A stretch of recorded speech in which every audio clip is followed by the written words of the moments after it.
Welcome to the Pandemicade, live and direct from Chicagoland, with your DJ, Psycho M1. He's on fire. Boom shakalaka.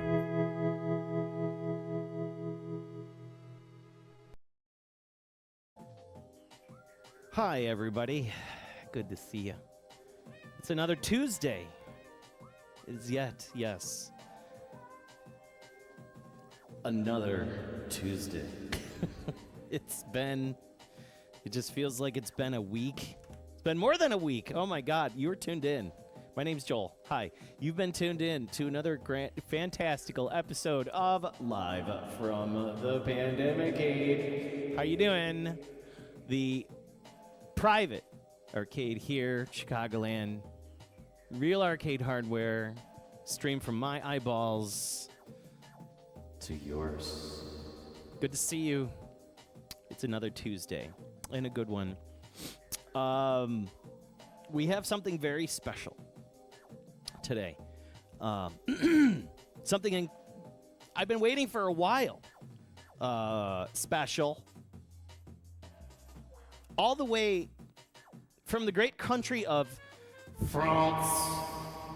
France sent us something all the way to Chicago.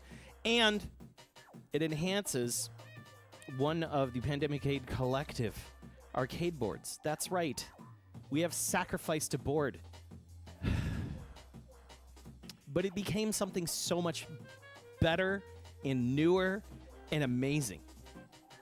We're talking about the AJE FR multi-kit for the Psikyo hardware. And I'm telling you, for the Psikyo SH2 hardware, this thing's awesome. So we're going to be going over it tonight, how I installed it, and then we're going to get into the gameplay of it. Well, actually, we'll do the gameplay, and then we'll do an install segment. How about that? We'll do some gameplay, do an install segment, and then we're going to check out another game, and then I'll take a small break, and then we'll go to the cabinet behind me. We're going to play 2 more games off of this hardware. So we're using one board tonight to play 4 games. 4 games to play one board. I'm sorry, one board to play 4 games. My Lord. I'm a bit stressed out.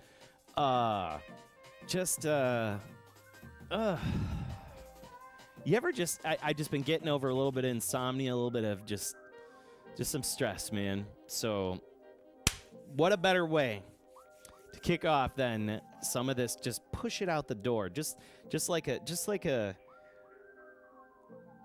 compressor, like a pressure cooker. Just push it out. We're playing some arcade games. And I need to say hi to everybody in the room. Oh my God. Let's say hi to everybody in the room. What is going on? PM Collector Boy, the Shentok, Mom Seeker Recipe. I'm sick. Please entertain me. I am sorry. You're under the weather. I'm feeling you, man. Where are the Chunks? The Chunks had their tuna because it's Tuna Tuesday. And, let's take a look. There's one. There he is. The show can't start without the always hungry and the sometimes just annoying the Ginger Ham. The Ginger Ham in the house. Egon was here earlier, and he was gotten a really bad mood. And now he's just all up on the couch, and he's done. and he's just hanging out. So I don't know. He might show up. He might not. But at least we got the ginger ham in the house. Subarashi. Oh, my God. Calico 3333. Matt Stalker, all the way from Munich, Germany. How you doing? Guten Tag, my friend. Otagun. Oh, my God. They're going to come a running. Taco Bronson. Cramzilla. Jesus, you just donated 400. Come, I can't even start the show. Well, then I guess we're just going to have to do it. Let's give it a shot. Let's open up the floodgates because it's time to feed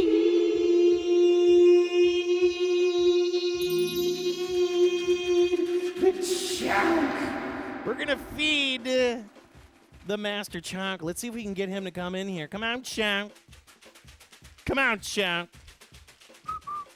Come on, Bubba. You want some? Let's go.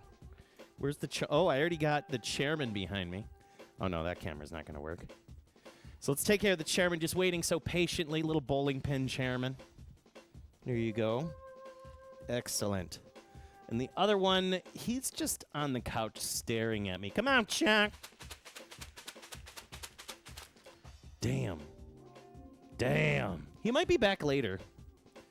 And just to show everybody that I do take your bits, because we have just refilled the Friskies 20-ounce package of Friskies Party Mixed, the Cheesy Craze Crunch. The crunch that cats crave. I swear to God, my cats love this shit. And you guys giving me the bits, wow. Thank you so much for your support. A lot of awesome stuff today. We're going to be talking about some really cool stuff. So, and holy crap, Cramzilla gifted a 1-tier subscription. Oh, my God. Thank you so much for gifting that gift sub to Mad Stalker as well. Where'd I get that fly shirt? Kelly got this shirt from me. She got it. She actually got me quite a few shirts, so it's pretty cool. All right, so let's get down to brass tacks. Let's play some games here. Let's talk about the Psikyo-Multi, and then I have a whole presentation of like how I installed it, the problems I ran into installing it, you name it. So there was quite a bit of drama. It did cost me a little bit of money. Excuse me, Fallen Angels, maybe. I had a shirt that said insert coin, then someone put a coin up your nose, so you stopped wearing it. I guess it could have gone worse. That's a good one, Taco Bronson. All right. What do we got here? First game of the night that we're going to check out, because I am interested as all heck in it. And it is called Soul Divide. This board is around, and it's not that expensive either. Let's go to the game setting. Coin slot demo sound. Let's turn the demo sound on. Okay. Exit button. 1, 2, 3, 1. No.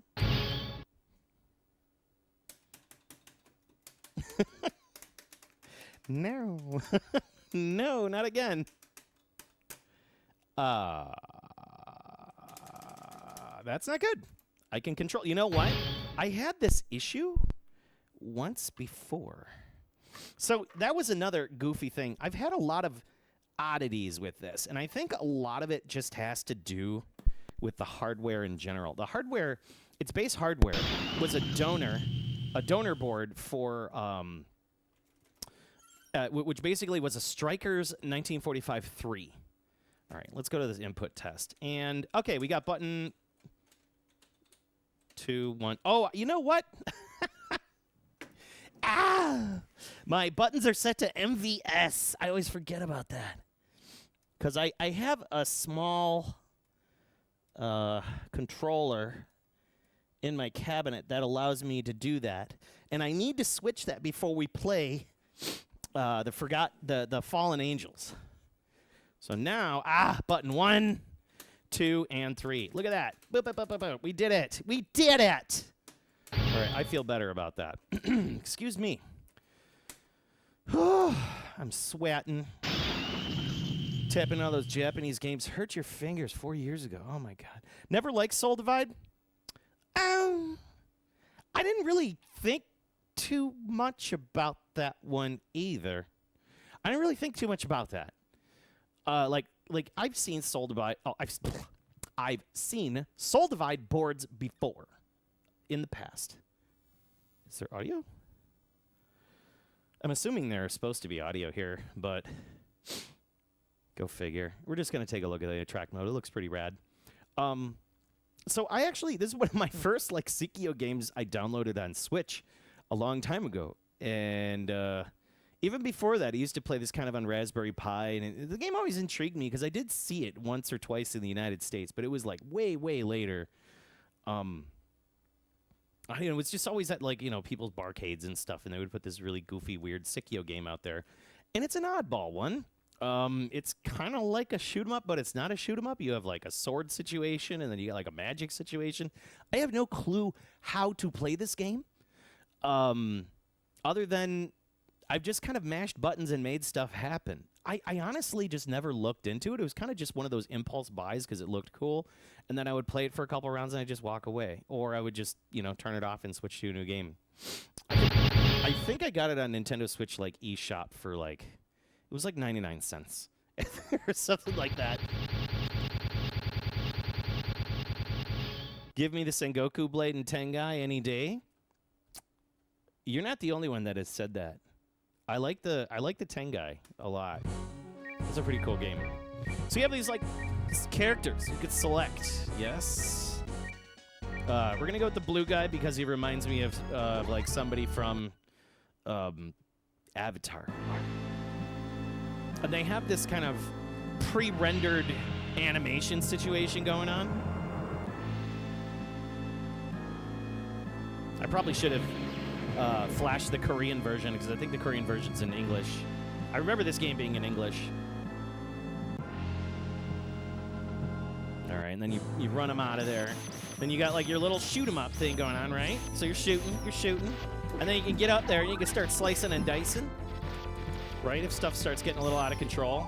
And then meanwhile, like, while you're fighting these dudes, you can pick up, like, these little magic, these little magic potions and things. And you can make stuff happen. Like, you can do, like, electric attacks and wind attacks and you name it. And they'll get in your face. Like, these dudes will get in your face. You just got to be ready to, like, totally start slashing. And then it will give you, like, different places to go. You can go, like, right or left. It's like branching paths. And there, truth be told, it's got some cool, like dragons and griffins and stuff in there. And, this was also like the great time when everybody was just kind of on that. Hey, let's start doing pre-rendered sprites. You know what I mean? See, look at that. We just burned that dude's ass. Get out of here. So, I just remember like just casually playing this on Switch. Okay.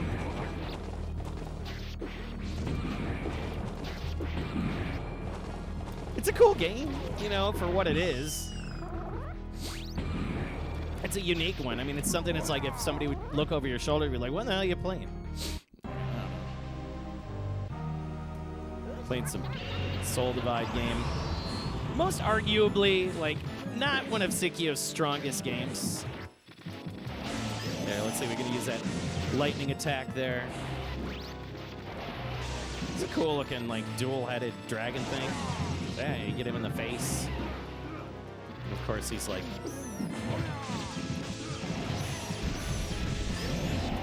there we go. Freeze him. So you do the most damage, of course, with the swipe attack.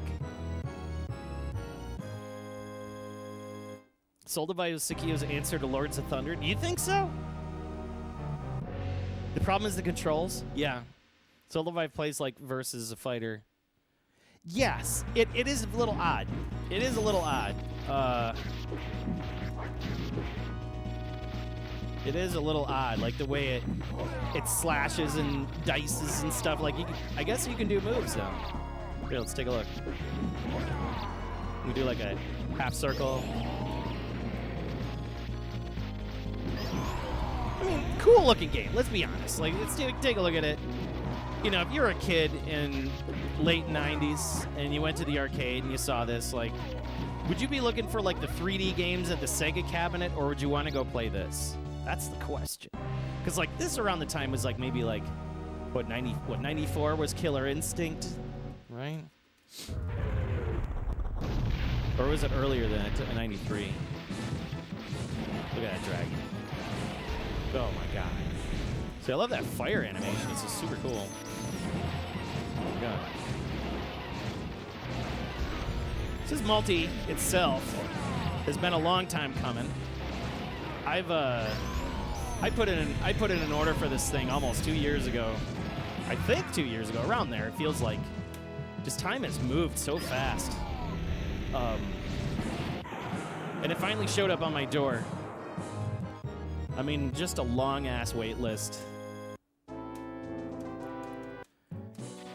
So it was just taking time, kind of getting prepared, waiting for it, and, you know, here it is finally today. And I can tell you, it does have some, you know, as its ups, it has its downs. You know, it's not the most perfect multi on the planet, but it's pretty damn nice. I'll give you the overview in just a minute.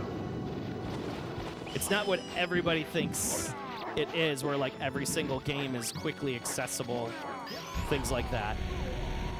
But I'll show you what I'm talking about when we finally get a chance to get into the presentation after this. You'd rather play Viper Phase 1? This was 96? Okay. Got it. Give it a try, Hatershake, if you want to. I think you won't be mad at it. It's something to mess with, like, if you really want to screw with it. And you kind of get it. It's like you see that the enemies are, like... The enemies are showing off that they're about to attack, you know, so, like, you know they're about to fire off something. It's kind of cool. I do like that. At least gives you an idea of, like, what they're up to. A little bit of cave feeling to it as well.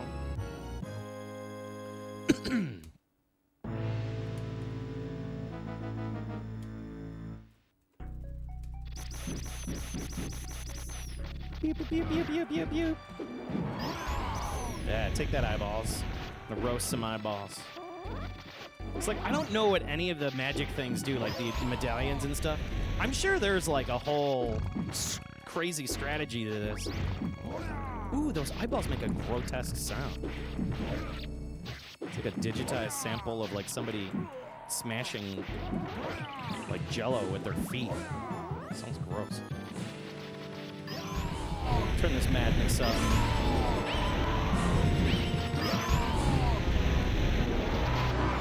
Oh! How are you supposed to know he's going to telegraph that move? Oh my god.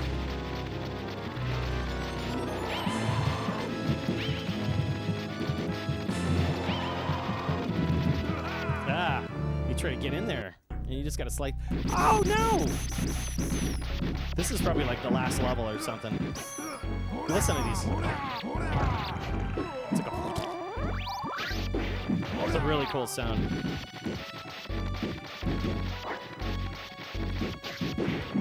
Get out of my face, skeletons.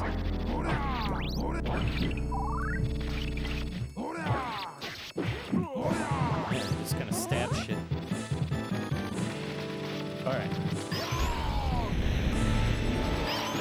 Just gonna use all the magic.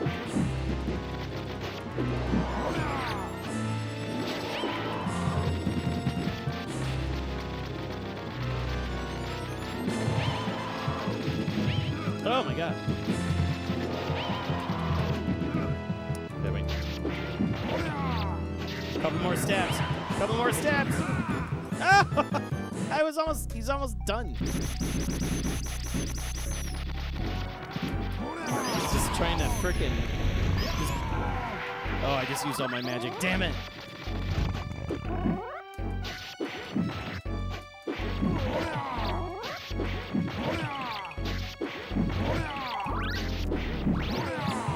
Okay.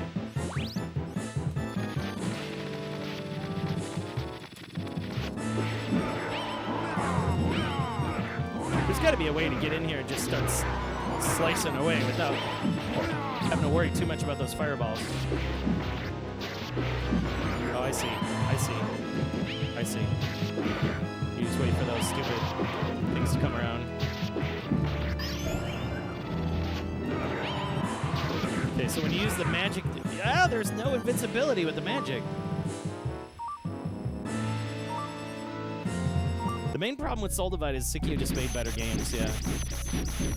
3-frame reaction, right. Because look at this, I hit the attack button with like the main attack, and it's like, it's so slow. I do like the sound of those eyeballs dying though.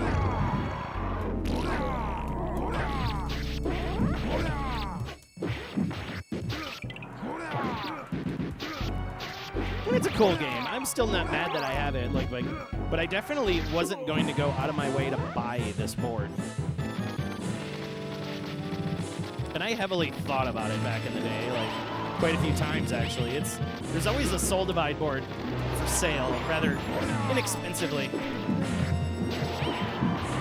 Back away. You got me one.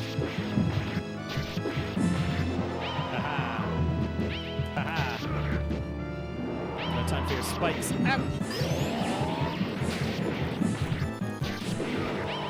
Get it. Wind attack. Yeah. That was cool. Oh, look at this. What kind of creatures are this? It's like it's straight up throw you right into the first attack. Like there's no kind of just introduction. No, we're just in here. Fight these guys right now. And they're harder than nails. And they give me 4 of them. Oh my god.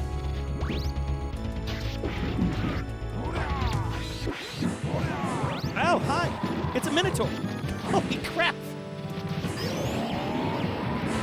Ow.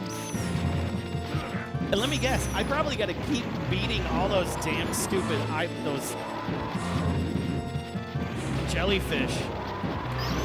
All right, I gotta have something. Oh my god! I gotta admit that Minotaur is pretty awesome. Look at him go. Oh!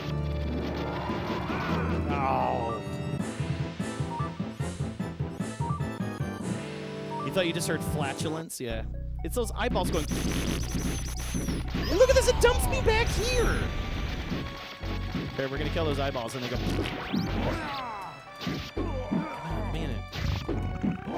Listen, it's like somebody shit in their pants. Oh. That must be the end.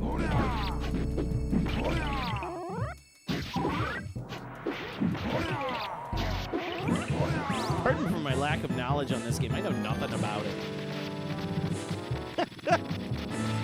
I'm not ashamed of that either. Like, I just know enough to be dangerous.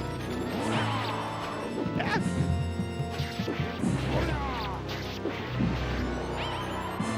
It's kind of like it's like one of those one and done games, I guess.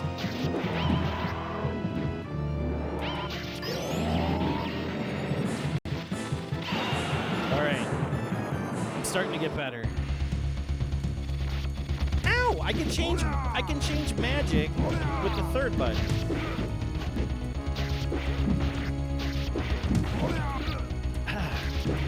It's like I want to kill these things right away. Like I want them all dead. And they just gang up on you.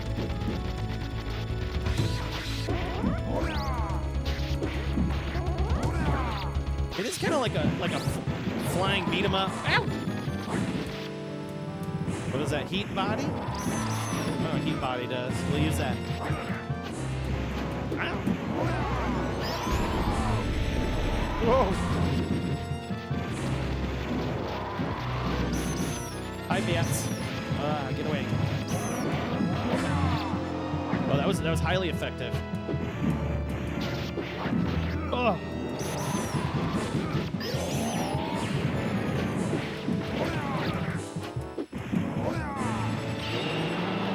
Oh, he's gone. He gone. Oh, it's those eyeballs. Just a palette swap.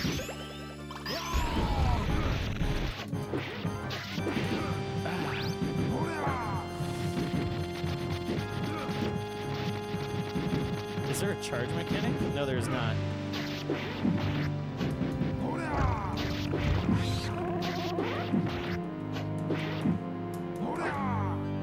Oh, he like spawns somewhere else on the screen. Who's this guy? Oh my god. Okay. Oh. What? What was that?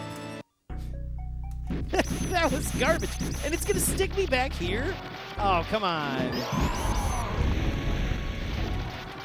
No way. I gotta make it through all that? Get out of here. It's like progressively harder enemies with the checkpoint system. No way.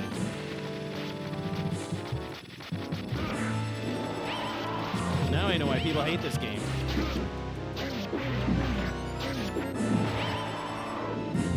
Whoa.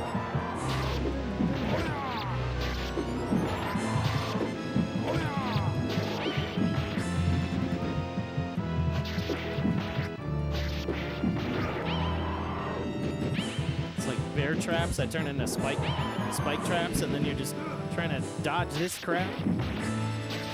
Just die. This is dirty.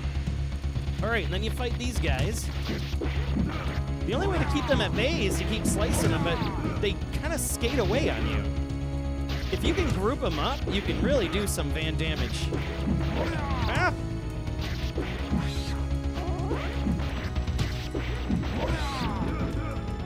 See, it's like... And it doesn't help that they shoot right for you riding style, you know? Oh, you didn't like that. You can hit him in the face. Hit him in the face. Okay, hang on. He's frozen now. Whoa. Whoa, whoa, whoa.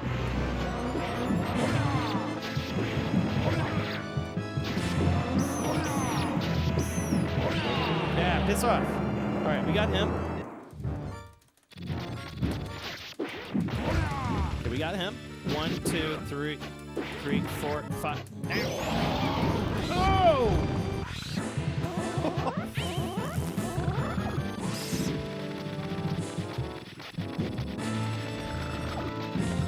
Oh, no. Holy crap. Oh, what is this?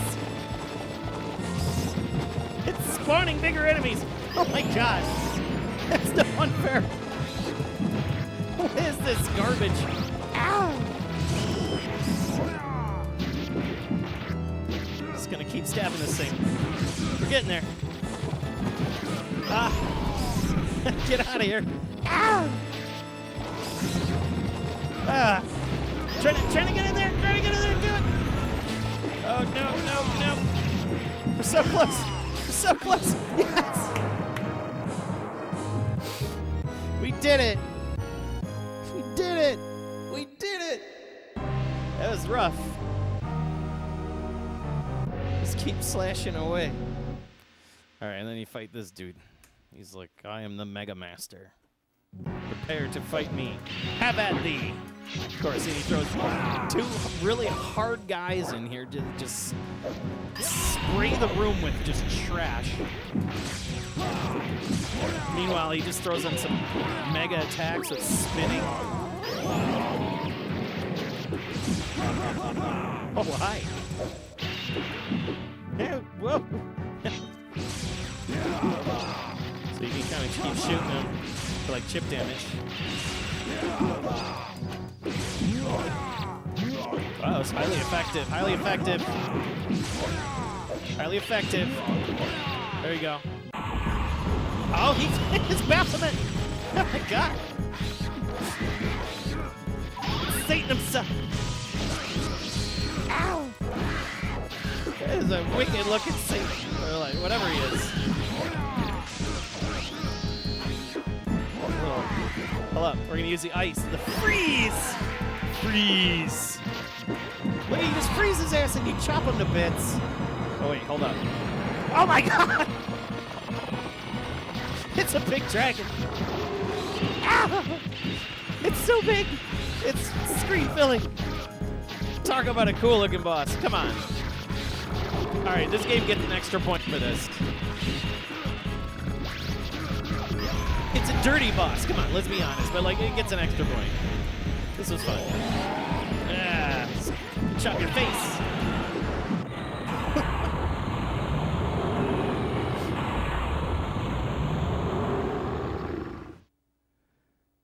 Oh my God, that was madness. That was madness. This game is insane. Hold up, we're not done. We're not done. Oh, it said power down.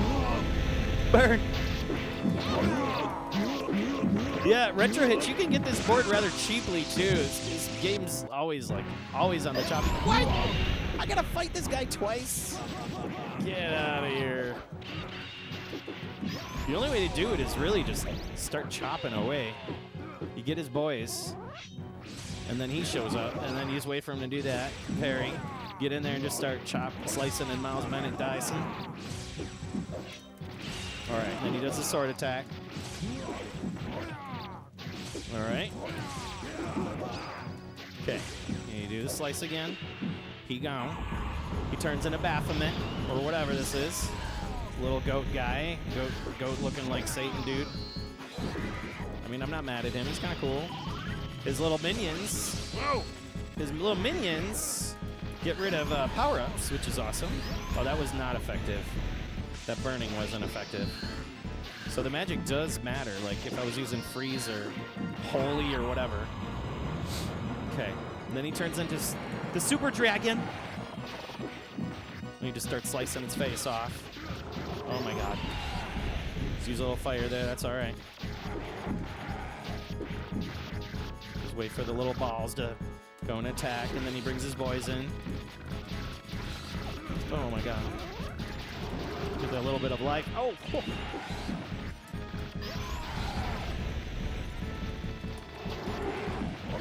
Slice this thing open. Oh. I want to keep going. It's rough. This game's nuts. This game's nuts. This game's nuts. This game's nuts. This game's nuts. It just okay. It's awesome, but it's not awesome at the same time because like it's still really cool because you kind of get through the game, and then you have a little bit of fun with it. That's a cool game over screen. Like I like that a lot. I need to get this. Did I have this turned off? I sure did, because that's because I had my buttons set wrong. Oh yes. All right, let's get in a track mode here. Let's hear what this game really has to sound like here. Meanwhile, let's crack open a delicious black cherry Vernors. How about some of that? Oh yeah, so good.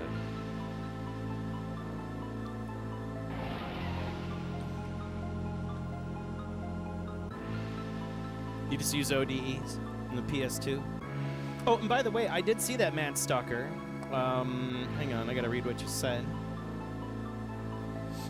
It says, so thanks to you, I recapped the chassis yesterday. However, before recapping, you cleaned the chassis PCB, and a resistor just crumbled under the Q-tip. Ow. You have to wait to test it. That's a bummer. I had something like that happen on my MS9T chassis. And it was right under one of the, it's under one of the pincushion pot. The pincushion pot. The one that does the hourglass. And it was a real super small resistor, like dumbass small. It was super dumb. But I'm glad you're able to get all those parts. I shipped Mad Stalker a box. And it had candy. It had Cheetos. It had, what else did I put in there? I think I put some pretzels in there.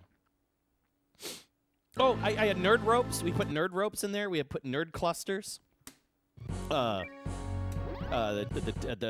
Tootsie, a thing of Tootsie Rolls. It was nice. You're gonna assume the Saturn port, but there's other options. How much is PCBs on average? It's not much. Yeah, it's about €200 or less. This game is always cheap. You try to find it less than €200 and you're gonna have a great day. It doesn't deserve to be more than that. It's cool to play. Like, it's cool to mess with if you want to try to get something cheap and fun, at least for your Psikyo collection. Personally, I never got it because I thought it would just kind of take up space. I don't think I would have played it as much as I thought I would. And again, I don't own this. I don't actually own it per se. We're using a Strikers 1945 Part 3 PCB to play it. How about that? I think that just blows my mind that a Strikers 1945-3 board is responsible for what we're seeing right now. Aqua's in the room. What's up, my mans?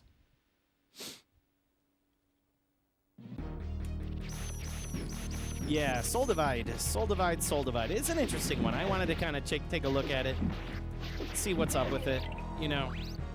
And after all, we do have this game now, so it's official. It is being added to. I gotta update my game list because like I've made so many additions in the last couple of days with assembling. Actually, I got 2 multis online, and I don't want to get into the second one yet because it's not fully baked yet.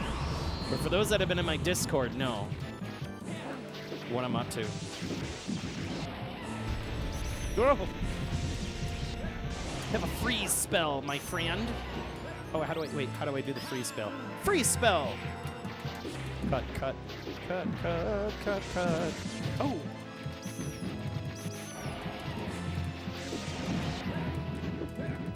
Oh, it like uses its tail, I see. It's like pretty easy to beat the bosses. You just gotta find a way to like distract their bullets, get down, slice, slice, slice. Get down, distract the bullets, slice, slice, slice. It's almost every boss in this game. It's got like a little bit of a story mode. Alright, we're gonna do like one more run here to see how far we can get. And then we're gonna talk about how I assembled this multi. And I have a small presentation of photos and videos of the pitfalls and what it took to make the Psikyo-Multi. And then we're gonna move on to a very, almost like, dare I say, impositanium to find game. Not really a positanium, but it's up there. It's in the... Oh, that was cool. Whoa! I don't remember that happened last time. The fire effect is so cool. But anyways, the game that we're going to be coming up next is called Dakuro Tenshi, a.k.a. The Fallen Angels. And it's a fighting game developed by ex-SNK employees, if I'm not mistaken. I think that's what it is. Yeah, I'm done with Soul Divide. We've had enough of this game. But it's cool. It's cool nonetheless. There was something going on here with like this snake thing, so it makes me wonder if there's like a secret level if you fill it up a certain way or who knows. Neat game. Okay, so around 20 years ago, you lost a bag full of PS1 games, and this was one of them. I was more bummed about losing Raystorm, but I remember kind of regretting not giving this one a proper try. Yo, Sick Jazzes, let me tell you this. You have all the right. You have all the right to be extremely sorry for losing Raystorm. I'd be pissed. Because that was... The Raystorm that came out in PS1 was the Working Designs version where they had the really nice silk screen... The really nice silk screen disc, like full-color disc. And then they had that raised foil... in like... The manual was like that ultra-heavy, thick paper stock, like gloss print paper with the foil... the raised foil print that said Raystorm on it. It was awesome. What an awesome release. Thank you, Working Designs, for not making good games anymore. I miss that. I miss that. That is, I remember getting Raystorm in the pack. I'm just like, damn, this is just a damn nice package, you know? Yeah. Ugh. ASDF meets in the house. Amiga Cami in the house. Hey, Amiga Cami. I was wondering if you ever have used my closed captions, because they do work. I have been I've been training my closed caption thing for people that use that. But anyways, I want to go into my presentation here about this Psikyo-Multi and what it took to build this ridiculous thing. So let me get this ready here. and everybody can see what we're up to, right? Let me get some music going, because we're going to need to do that. Do. Okay, we got some music going. I feel good about that now. I feel very good, actually. Now, turn back on. They kind of crapped out. Oh, no. Oh, it works well. Yes. Excellent. I'm glad you're able to see that. So, what did I do here? What is this whole show about? How did I end up with this Soul Divide game running on a Strikers 1945 Part 3 SH2 PCB? So, there's a kit, and you get it from this gentleman, and it's called his name is by the name of AJE_FR for France. So he's a Frenchman. And he builds this beautiful flash-based Psikyo-Multi. I'm going to tell everybody first and foremost, this is not for the faint of heart. This installation is not for the faint of heart. Hey, King Cam Bracklett. Yeah, we're talking about what I've done to build a multi-kit out of an arcade board. So I'm basically, what the premise of this board does, it takes one arcade board, a Strikers 1945 Part 3, and it modifies it to the point where it can play a whole collection of titles based on the SH2 architecture or that PCB, right? So that's what this, you see, multi-Psikyo is so cool. Made and designed in France. Just cool stuff. Developed hardware, and he developed this version was built during the pandemic. You can see 07 through through the 10. So July through October of 2020 through 2022. Just insane. It was like almost a whole 2-year project. The original board worked just like this. Strikers 1945 Part 3. So you can only play the branded games. The board is 4, correct? So as you can see, the board worked. It used to be a Strikers game. That's exactly what it was. It was just Strikers, and that's how it happened. So then I started getting to work on this thing, and it was just like, holy crap, lots to do. First and foremost, you started at the end of the board having to desolder every one of these little holes, every single one, every single little hole there. Clean them out perfectly. They needed to be perfectly clean. And you can see the amount of solder braid I used. I used a combination of a Hakko desoldering gun and this. And I found the braid to be a little bit softer on this board because look at these traces. The traces are very paper thin. They're very thin, sir. They're very paper thin. And if you do any heat damage on this, you will ruin the pads, everything. You can see I got some flux on there. Looks a little dirty, but after that, they cleaned up very nicely. Got some clean holes. So once we got one half off, then we're able to get the other half off. You hold it up to the light. And, I mean, I'm talking like this took me, geez, I can't even remember. Let's see, 10:38. So I started desoldering at 4:45 p.m. and I finished at 10:38 p.m. So it's almost a 5-hour job removing all of those holes and to clean them up and get them just right. Just an absolute pain in the ass and slow pain. I had to take multiple breaks. Like my back was like crunching up. I mean, it was just nuts. And that's only one chunk of what I did here, right? That's just clearing the holes. The next is you're going to have to put in these sockets, right? And he gives you these sockets, and they just kind of fit right on in. They're pretty easy to put in. They go right on in. Really nice. Cleans up really nicely. Perfect. Love it. Did the soldering. And then, and then you had to solder each one of those posts again. So you had to painstakingly solder each single one. You start down the center, then you go to the outsides, right? Very long and painstaking process. Then they had this audio fix board. Now to give, I'm sure my Euros can probably appreciate that. There's a €2 piece right there, and you can see how small this really is. This is like a little audio fix board, and it sits right on top of one of these modules. And you have to get very fine, just dabble. And then you have to also lift a pin, too. Like, I have to pull a pin and then solder it to the board here, and then each one of these pins got a little glob of solder. And I can tell you, this wasn't easy to do. This wasn't easy to do to get these scumbag pins soldered in. It was just disgusting. But it works fine. It works perfect. I cleaned it up in this picture a little bit better. But a pain in the ass nonetheless. Then you had to take each one of these RAM chips, and I found out later I didn't even need them. I could have just snipped them off and called it a day.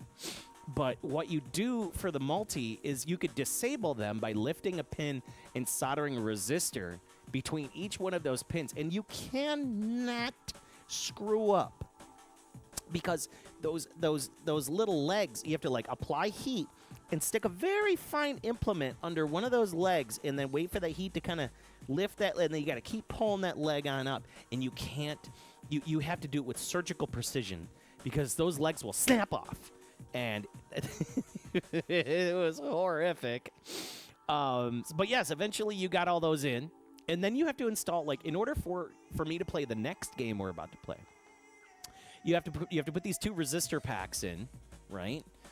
So you clear the holes for those of RC4, RC7. They were fully loaded with solder, so you had to clear all those out, put those resistor packs in, and then in CN7, he gives you a little connector there, and you had to clear out all those holes, and then I had to solder that connector in too. So once we got all this stuff wired up and you plugged in, and everything was looking good, feeling good, right? Oh, that's a really cool board. Something to talk about right here. So here's a board that nobody ever, a little sidetrack here. You see this board right here, this Data East board? That's actually a incredibly rare. Like really, really ultra rare. This is a Dragon Gun. If you've ever heard of the game, it's legendary in the arcades. It's called Dragon Gun. I found that off a guy in France, and it doesn't work. I actually ended up donating that to Galloping Ghost for parts, because that board just technically doesn't exist. And I find them. So anyways, it gives you the idea of the type of close work you have to do with these stupid these feet, and just getting those legs pulled up and soldered on over. And then I was having issues with the board, and old Snake Runger's like, "Hey man, listen, we're gonna have to snip those damn those chips off." And I'm like, "Are you sure?" And he's like, "Yes. Just reach underneath it and just snip them off." And I'm like, "Ow, ow, ow, ow." So I just took the damn plat, those things, and I started chopping them off. And then I get in there, and I cleaned up all the points and whatnot, all nice and clean. But I was having issues with the board. I was having sprite issues. So like it was like just like some stuff was working, some stuff wasn't. Like it was like, oh, it's good, and the next minute it wouldn't work right. Games would load all sorts of wonky but I'm getting layers, like sprite layers. So I know that the majority of the connections were good. The audio was good. Everything was really good. I'm like, what did I do? Like, what's happening to this board? I don't understand. And, eventually I just had to come to the conclusion that somewhere along the line, I had made a mistake, whether or not either too much solder somewhere or whatever. But this is when I'm like, just damn it. So I was going through everything. I reflowed every single one of these guys just to make sure it wasn't the multi that needed a reflow. Cleaned every one of them up, because I actually found 2 of them with cold solder joints. So clean those up, nice and clean. Scrubbed them all down. Then there's another thing you got to do in this board where you have to short at this U29. You have to short 2 pins, and then you got to build this little riser connector that connects to the bottom of the ROM flash board. So you build that, because then that goes into a prom. Let's see here. And then I was inspecting the pins. I'm zooming in on the pins and looking at every single thing. Just everything I can think of to really kind of figure out what's what. Don't worry about the chunk sticker. That's coming soon. But then finally it ended up getting to the point where I shipped it off. I couldn't figure it out. I spent a good week on it, just going back and forth on it. and I was talking to Snake Runger. And I don't know if he's in the room. He probably is, just lurking as he usually is. But Snake Runger is one of my partners in this little arcade story, I guess so to say, this arcade journey. So I shipped the board to him. I'm like, can you eyeball it? Take a look and see if there's anything I missed. And sure enough, you know, he took it, he looked at it, he shipped it back, and then also he did these too. These are disgusting. I just didn't have the tools. I don't have the super fine tools to do these. These little resistors are like, they're so small. They're like about the tip of a pencil. These little resistors, and you got to put 8 of them in. And just opening the package, I lost 2 immediately. I'm just like, and I'm glad he gives you a 10. That was disgusting. But sure enough, like, and then once I got the board, then I was having issues with it having like, I was trying to like feel around on where the board was shorting out. So there was a short right at the there are all these pins right underneath the control section. So I kind of looked at those and I'm like, man, those look like absolute dog shit. Cleaned all of them up. It goes to these resistor packs that were up there. So I just re-cleaned all those up, and then sure enough, without question, everything started working again. Yeah, such mods keep me young. You're not kidding me. It's pretty ugly. So at this point, I probably poured at least 10 hours of my own personal time just checking on the thing, back and forth, making sure that it's working appropriately. You name it. I built I had to build a kick harness for it because, excuse me, that Werner's is spicy, boy. So I had to build a kick harness for it because the game we're about to play uses different buttons, right? So I had to build a kick harness, and sure enough, got it working. Got it working just fine. We're able to select games. It's full Egon approved. Oh, this is, and then that's that. This was something else I was actually looking at in the arcade, and I'm going to bring it up on another show. I'm very excited about this one. It's called Landing High Japan. Got a chance to really mess with one of these. It's down at Prince Arcades. This thing is sick.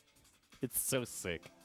And we've been getting this thing running at peak performance, and I'm hoping in the future I'll be able to maybe find a way to output video from this thing, or if anything, just like record my progress on it. It is a wild arcade game. It's very Egon approved. I do wish you can do the solder work. I do. You know what? I'll just tell you this. In time, I'm not perfect. I am not perfect. Like, I'm good, but like this stuff was really dumbass disgusting. This little audio module was horrible. I cleaned it way up. It looks so much nicer now, but like having to do like these lifted pins and things like that, like this is frightening. When you have to like lift every single pin on those, and then later on I'm just like, oh wow, I could just rip these things off. I don't need them, surprisingly. But yeah, this was ugly. But yeah, that's how you make the Psikyo-Multi. So let's go into the operation of this ridiculous thing. It's quite complex, as you can see. It's very intense. So I have the board out here, and we're gonna just kind of. I have it on a table here, just to show us while we change games. Just give me a minute here. Okay. So here's the Psikyo-Multi. Oh, and there's a chunk.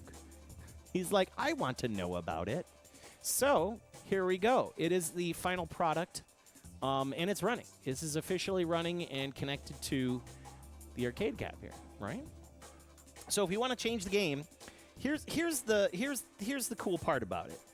I can select any one of the games that I have flashed to the unit. And I currently have 4 games. We have Gunbird2, The Fallen Angels, Takuro Tenchi, and Soul Divide. Okay, you can only hold up to 4 games in the memory of the unit.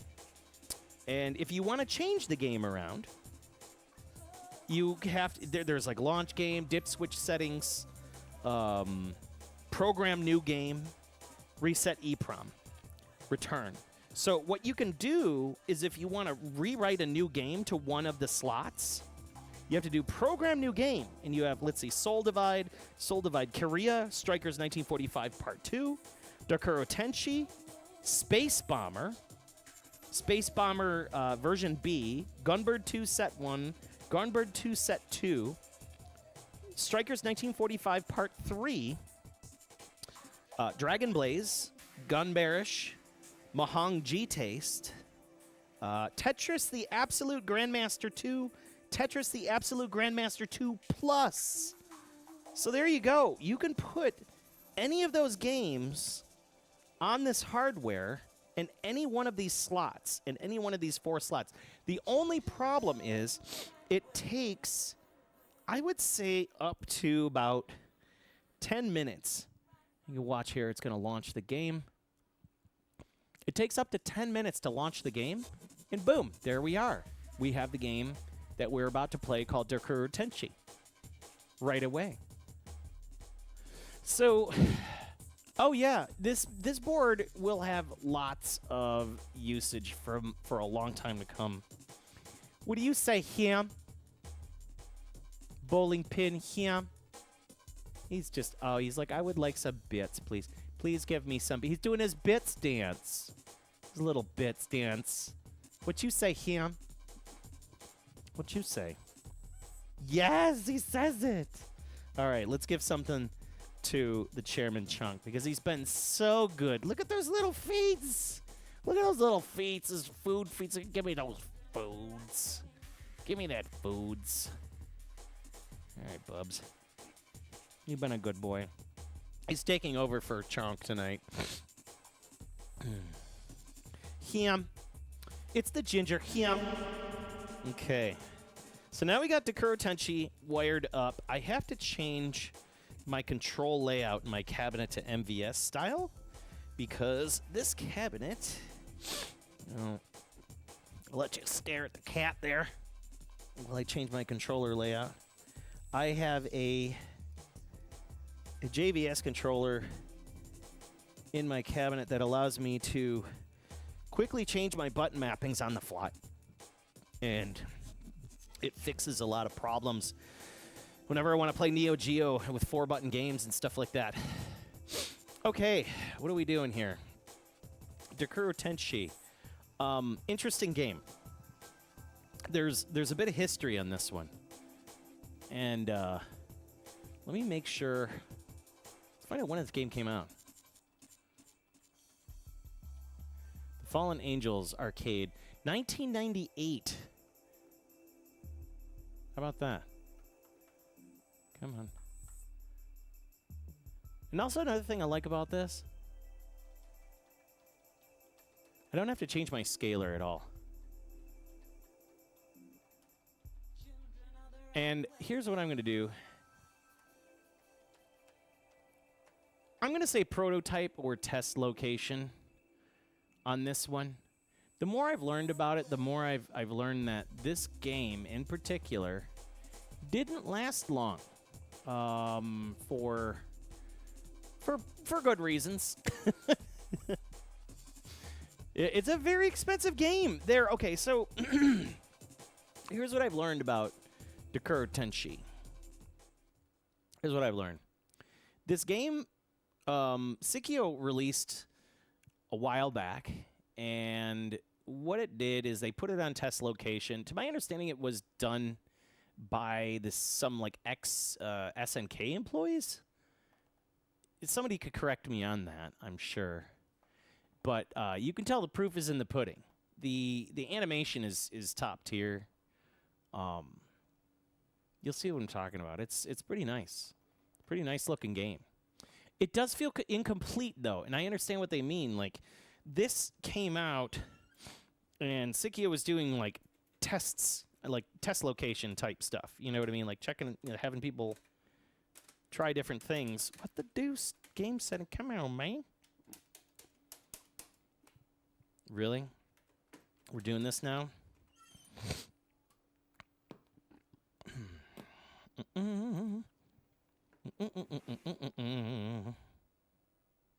Oh, I know what I did. I know what I did. I know what I did. That's right. Jackie Chan uses that setting. Give me a second. Okay, cool.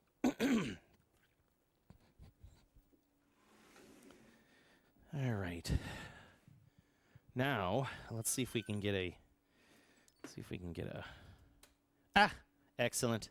Monitor flip round time. Continue. Demo sound on. Event mode. Coin slot. Same. Free play. Yes. So this game was put on test... on, like, test location, and it just never took off. And I've noticed that there's a couple... to like... It's interesting because there's Psikyo boards out there that, specifically Gunbird. I've seen Gunbird and Strikers that have the little kick harness on it on the end of the board. There's really not many Psikyo games that use that kick harness at all. Gunbird uses it for the spinner control, if I'm not mistaken, and the kick harness is used for this game. So I've always kind of looked at these Psikyo boards with the kick harness on them, and I always noticed, like, things looked a little off. Like, you could tell that the board was worked on. There's factory bodge wiring and stuff on them.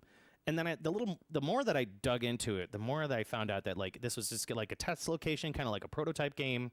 It never really took off in Japan, and that was it. And I never knew anything about it until I started playing it at Galloping Ghost. Just kind of walking around, taking a look at the game. And I kind of fell in love. And I kind of looked for this board for a while. People asked for a lot of money for it, for, like, the original versions of it. You know, some of the test location ones that just kind of, like, you know, they just kind of kept them around. And they wanted a lot of money, like $1,300, $1,700, $1,500. And I'm like, is this really, really worth it? Is it worth it? And then AJE of France gave it me hope, knowing that one day he was going to release a multi and this game was going to be on it. And that changed my perspective. So I waited, and I waited many years. So it's here. It's here. The Fallen Angels is here, and we get to play it privately on Twitch.tv for the first time. Live and direct from the Pandemicade. It is Dakuro Tenshi, a.k.a. the Fallen Angels. Let's check this game out.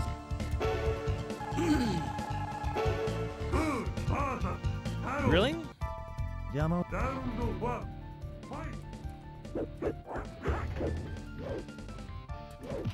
So, what do you know? What do you know, Mad Stalker? You're like the resident PCB expert. You were collecting a lot of these things, possibly a little bit earlier than me, if not more earlier. But I've always been told that this game was kind of like a test version. Like it never really had like a console release. It never showed up on Saturn. I mean, it totally looks like a Saturn game or something that would be a maybe PlayStation or whatever. But it's animation. Like I said, it's off the charts. And there's even like foreground stuff that'll like interact with you. You kick a table out of the way or something will start on fire. It's pretty cool. And there's like special moves. But look at that. Look at the animation. It's just sick.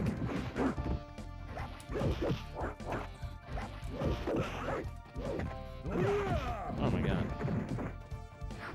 A double tap gives us a move forward. I want to do the special move. How do I do specials?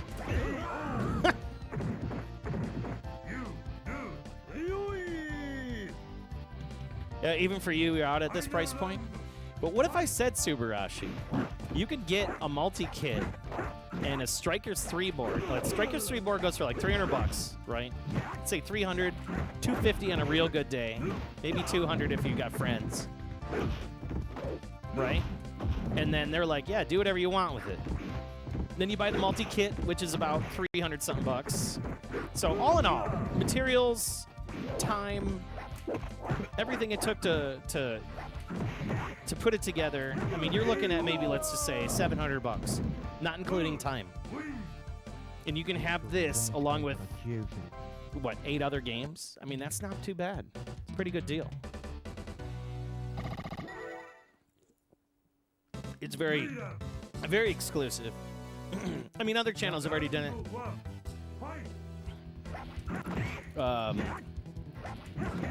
The one dude Galaxian who streams, I don't know if he's been streaming lately, but he does. He actually developed the little images for the games on the OLED screen, which is kind of cool. So you see his work into this multi. But I know he had this thing like probably a year earlier than me. Probably more for the beta's sake and, you know, working on the art and stuff like that, which is really cool. So cheers to him for working on this and adding to the project. But a very neat here, like you see this table here, and if like we get near that table, we'll like knock the table out of the way and it'll like go flying towards the screen. Come on, man. There's like no like Street Fighter moves or anything. Oh wait. Oh, I can throw like a knife. Why are you fiddling? He's just fiddling. Oh, I can just give her a thumbs down, straight up. I'd be like, here, I'd be like, just go to. Oh, that's a charge. Oh, hang on. Hang on. Oh my God. Leave me alone, lady. I just want to charge. I want to try that thumbs down charge. Get out of there. Leave me alone. Wow. I need to figure out how to play this game. Oh my God.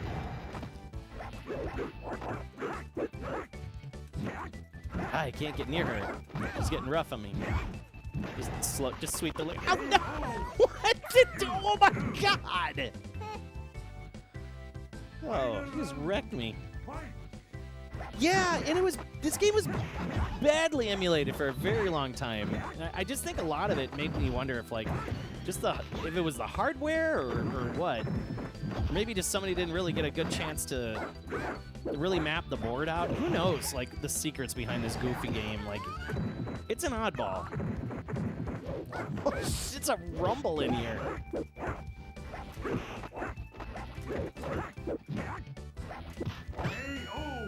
It's pretty cool, though.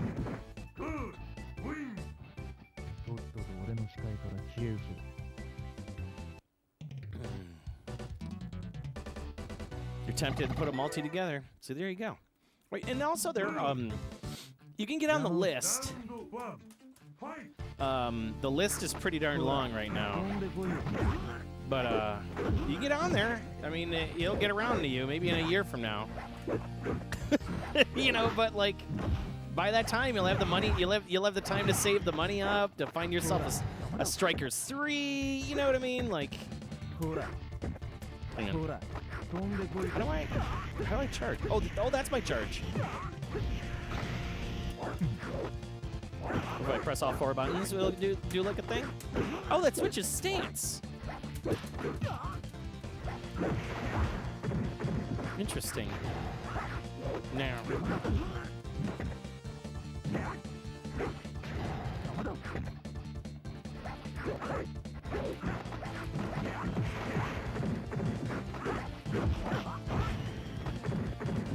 That's what I thought. It was like it didn't make enough money, and then they like because that's what I was saying, Matt Sucker. Like they reused games. They reused the PCB. Yeah. Because you see a lot of Psikyo games with that little header on it. I'm like, why do they put this on a Gunbird or you know, a Strikers? I always found that interesting. We're like, wow, they actually demade this game. You know, like. That's why there's so many damn Strikers and Gunbirds out there.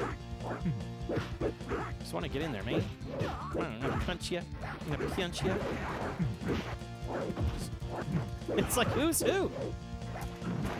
Oh. Oh my God. Oh my God. Oh my God. Is this just a charge character? Or am I just... Oh, yes, it is. Come on. I got something for you. I got something for you. Come here.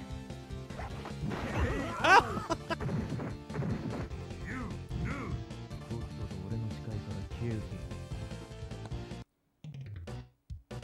Hard to emulate, part because it's the same CPUs as the Saturn, right? The SH2 hardware. So we'll just keep going down the line and check out these different characters.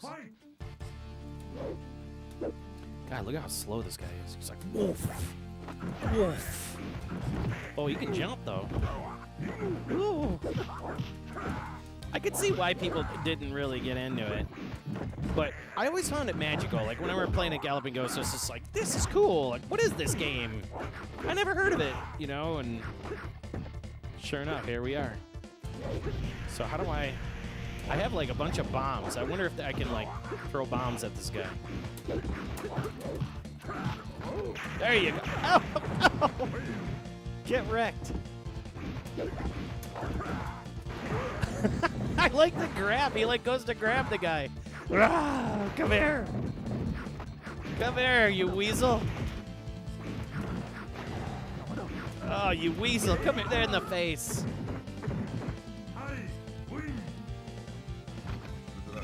Was it Gunbird2 in Dragon Blaze? I remember seeing something about. I remember seeing a lot of Gunbirds and Strikers with that header on it. And I thought that's probably because, like, you can usually tell, like, there's always those factory bodges and they use that bright green wire. I've had a lot of boards like that. I traded up a lot of boards like that, and I kind of kicked myself in the ass because I remember telling myself one day, I'm like, I'm gonna make a Dokuro Tenshi again. Like, I thought I would actually, like, reconvert it.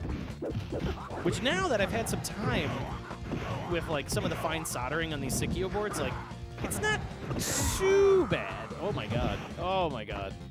Oh my god. There's no chance. Final round. I want to get in. Get in that. Bruh. I just want to get past this damn level. There was this, like, helicopter level with, like, a helicopter burning, and it was just the coolest damn looking thing ever.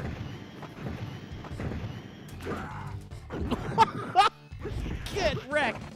Just grab him by the head and throw him to the ground. That was so awesome. It's kind of like a Stone Cold Stunner. Ah. Son of a bitch. I can see why people hate this game. Just controls. The controls are just not familiar. And this CPU, unfair.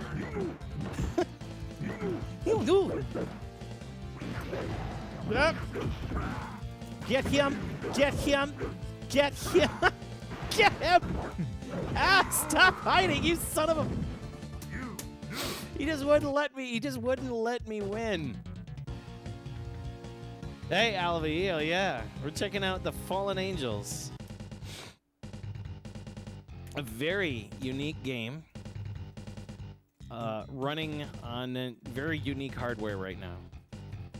So we have added the Psikyo-Multi to the collective here, and now we are running this game. Pretty cool. Pretty cool stuff. Let's keep going. Let's check out these different characters. Taro. You know what's awesome is this dude. He's like this judo dude, and he just doesn't. It looks like he just doesn't shower. You'll see why.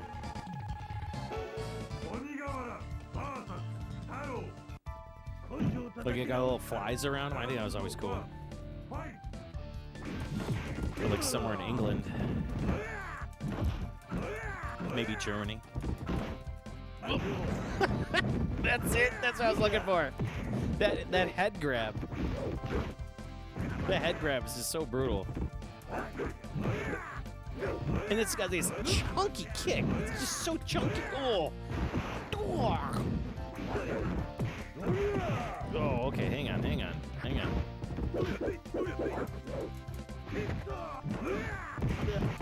Oh my god. Oh my god. Kick my ass. Funny thing is, Dokuro Tenshi is an unofficial port of the Power Instinct series by Atlas, but Atlas does not have the rights to Dokuro Tenshi, so they cannot release support for modern consoles, even if they wanted to. Interesting. Talk about arcade obscura, right?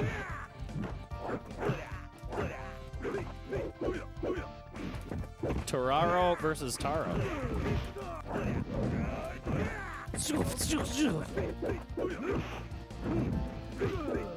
Those punches, man. Those punches are just so brutal. How do I charge? No. No. No. What? What?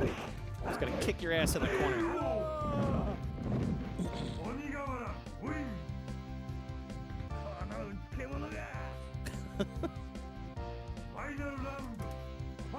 Cool game. And the more that I've been playing this game, and I've had a couple days with this board, the more I'm glad I didn't buy it. Does that sound funny? Like, the more I'm glad I didn't like hunt out a board for it. As much as I really like this fighting game, like as much as I love this like style, like this SNK style, like yeah, I just didn't. I'm just glad I didn't spend the money on it. It would have been so much. Yeah, it's animated so fluidly. Yeah, this is on the deeper side of the arcade iceberg. That's for sure, Subarashi. It is very. It's deep down. It's deep down there. I do like this, like how you have like this like restaurant and like it's kind of dimly lit and you're like fighting behind the tables. Like it gives it some real depth, you know. How do I charge? I want to charge up.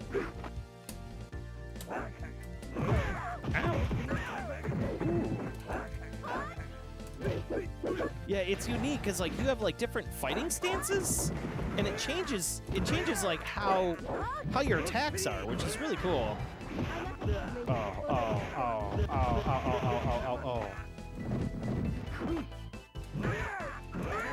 Yeah, eat foot. Wish you had this with Spectral Generation. How is that Spectral verse Generation? Is that worth it? There's that, and another game that I really have I've been curious about is Fighting EX Layer, and I'm just wondering if that's even worth it at all. Like, every people telling me it seems pretty awesome. I was at my dude's house in Michigan not too long ago, and he had one. And it was like, I was walking out, and I'm like, what game is that? And he's like, oh, it's Fighting EX Layer. It's great. And I'm like, oh, really? Oh, really? Give a big chop to the head. Yeah, take a shower.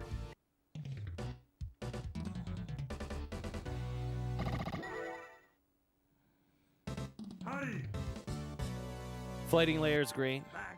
Yes, this level. I like this one.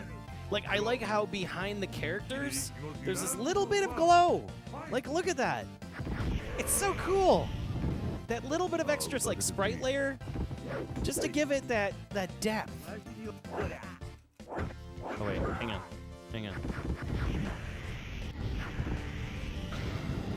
Max power!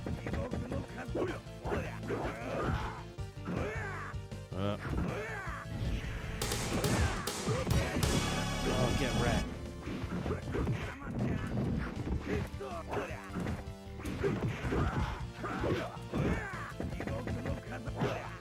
Just kick him in the knees, Get some! Take a look at that, it's like a burning chopper. It's freaking awesome.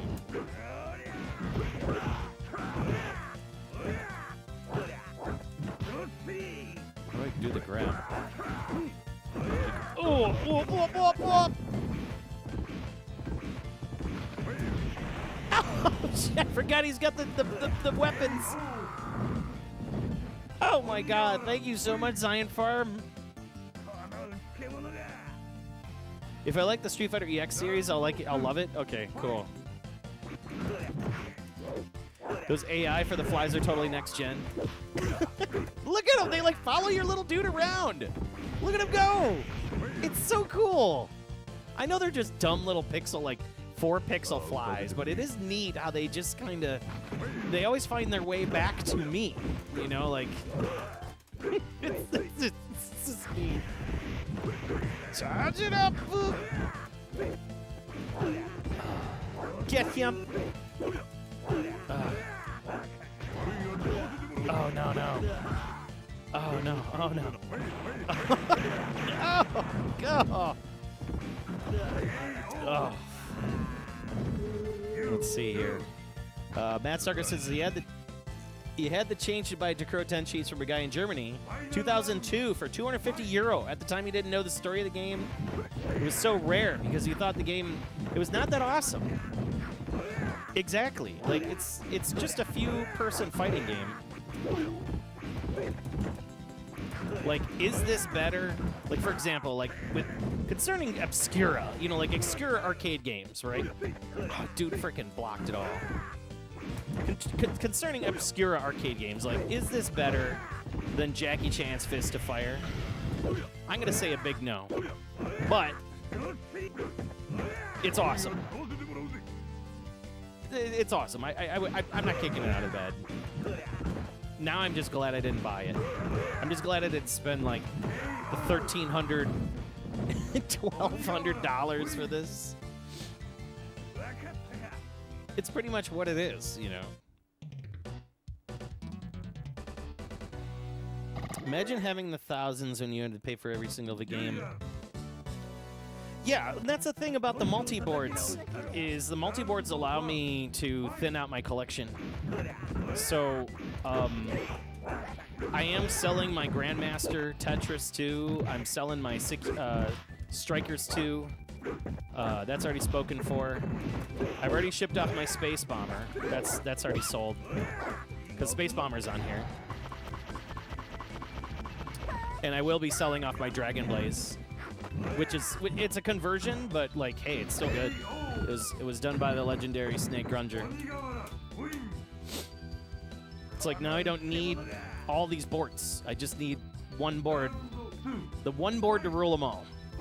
Although, with certain games, like, for example, like CPS2 games, I have like a, Street Fighter X. Even though I have the multi-kit, like, I still want Street Fighter, like an original Street Fighter X.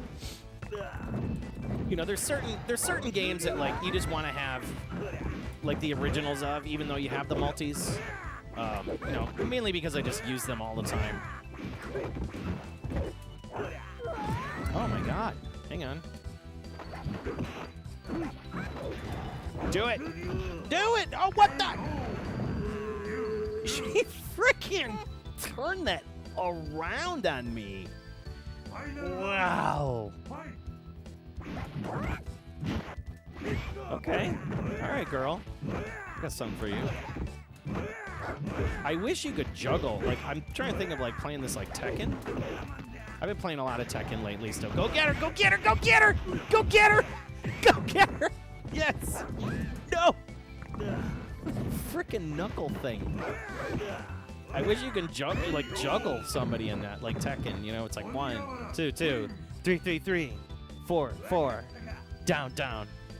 I just keep thinking of Tekken.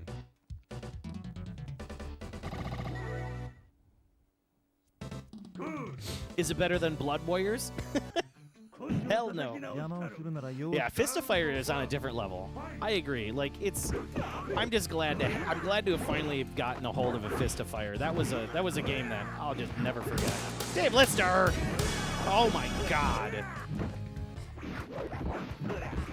A grand total of 49 months. 49 months, man. Wow.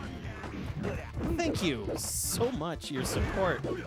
And good friend, it's possible I might end up in Virginia this spring.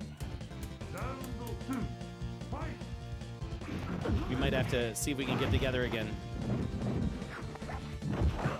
since we missed around Christmas, because that just didn't work out. It was just so much stuff going on around Christmas, post-Christmas.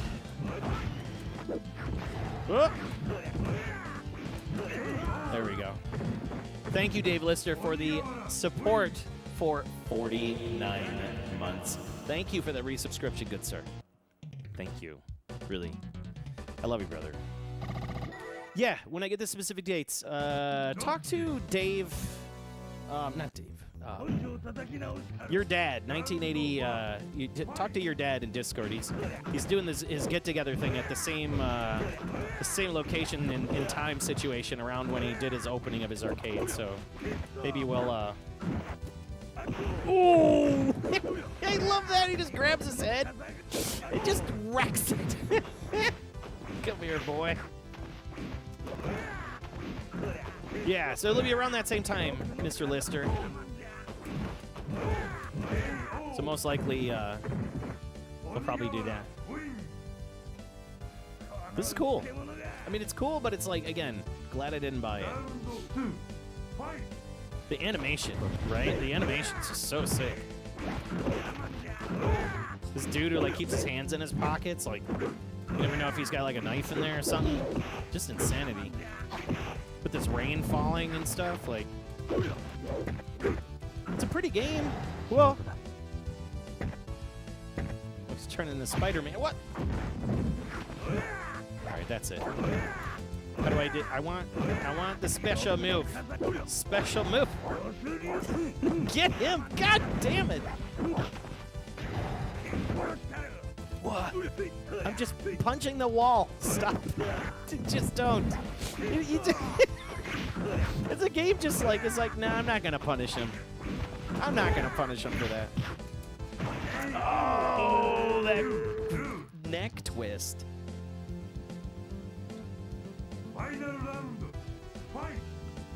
Kind of looked like me when I was like in 1999, man. That's how I kind of had what my hair looked like.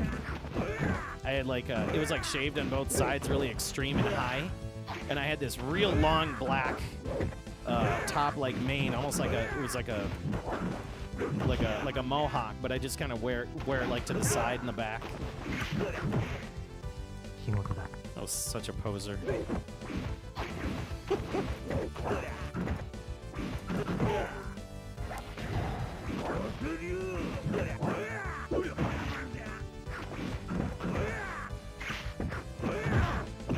There we go. So that's what I'm trying to do, is like do those grab moves where you get in there, douche, douche, douche, douche, douche.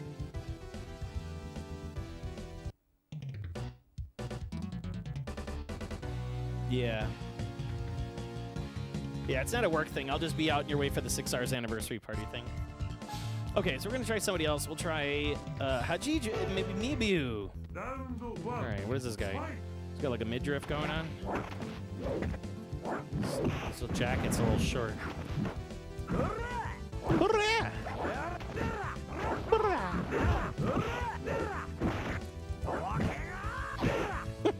Oh. Hurrah!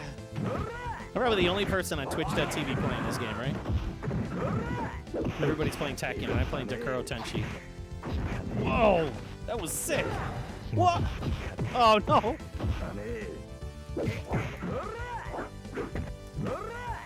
No. Oh, man, I just gotta... Oh! He pulls it out!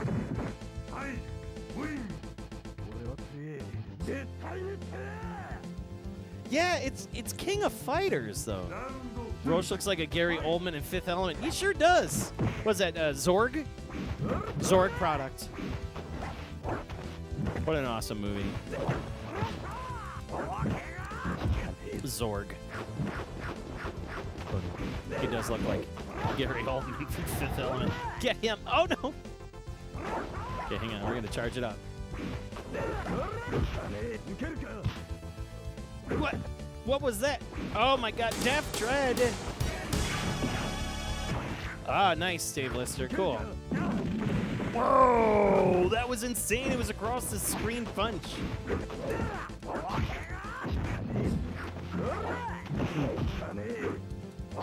Oh my god. What? What a punish! Just kick him in the ass! Kick him in the ass! Kick him in the foot! No! Nope! Stay awake! Stay awake! Stay awake! No! No! Damn it! I was so close to beating him! Oof. That punch is so awesome. What? What? It's so unorthodox, that spinning around thing. Like, get your hands out of your pockets, dude. What? Go get him. Oh! I'm gonna finish this game. I'm gonna figure this game out. It probably does play like King of Fighters. There's a lot of charge moves I noticed. There's not a lot of like half circle moves or anything like that. Like I would love to know all of these. They have so many different. Every character's got like so many different throws. And like EX moves and stuff. That was like that reversal. So the computer was doing something there, and then I did like a command grab and canceled that. Canceled his like half super or whatever that is, EX move. Look at that dude. He's insane in the membrane. Okay, we know what Roche looks like. We're gonna go with oh look at there's Yurien and Yurian. It's like, hey, we're lazy. We're just gonna make a palette swap. Call it a day. Def Dread, how you doing, man? Yeah, animation in this game is great. It's a highlight for sure. The background's not so much, with the exception of a couple of them. The game's awesome. Very fluid. We're running this on, dude, on new multi hardware that we just put together. So we have some additions. We have some additions. I've been very, very busy during the December to Remember Shmup event. I was acquiring boards, making deals, selling, buying. So there's some cool stuff coming up. Cool stuff coming up. Of course, more shmups, more newer shmups. What did he do? He just went over there in the corner, and just did some monkey flip and dead. What? What is this dude on? Oof. Oh, she's got like a street. Okay, so she does got like kind of like a. She does got a Street Fighter move. All right, we got that. I'll take it. And then yeah, if you do like a half circle back jump. Yeah, I can't even. See, it knows that I know those moves, so it's gonna cancel them every time. Dude!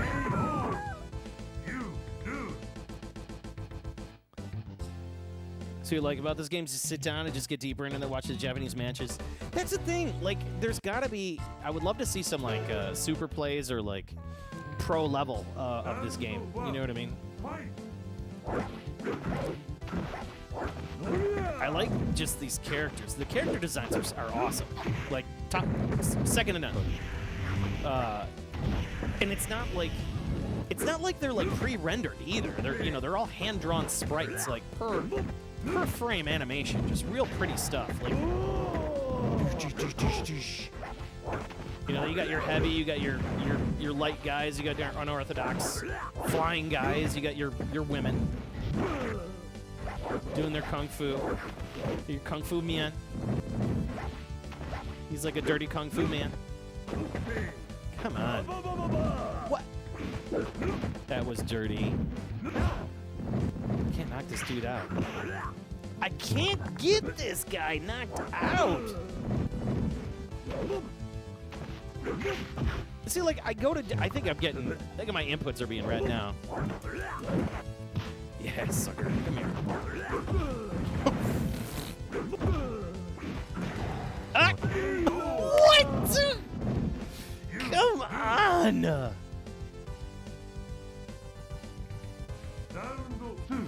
Dirty. So we got two other games coming up shortly after my break here in a little bit. One of the games is a game that I have not owned. I was close to buying, too. Very close. I mean, like, I had an opportunity to buy it. Not too long ago, too. And then I'm like, you know what? I'm going to wait for the multi. I'm going to wait. I'm going to wait. My patience paid off. Because we have it. It's called Gunbird2. It's interesting as all hell. All right, I think we got him now. He doesn't know what to do. He doesn't know what to do. Confuse the button movements. There you go. That flipping big old chonky boy. Get him, chonky boy. There you go. We did it. My nose is itching. You know it's good now. All right. Wait for the attack. Oh, there's like no way to like get in and punish that attack. Yeah, that foot comes around. It's just like totally see it coming. Oh, we did nothing. Just like block everything. Block it all. Block it all. Just block. Block it. Block everything. Somehow find a way to kick me. Yeah. Yeah, we did it. We got it. We finally got a combo. Let's see if we can do it again. Ah, we couldn't land it. Ah. How do you get me out of mid? Whoa! How do you get me out of midair, dude? Finally. Yeah, the nose itch tells him a lot. Okay, Matrix. Throws the cat away. That leg kills me. It just comes around. You know it's coming.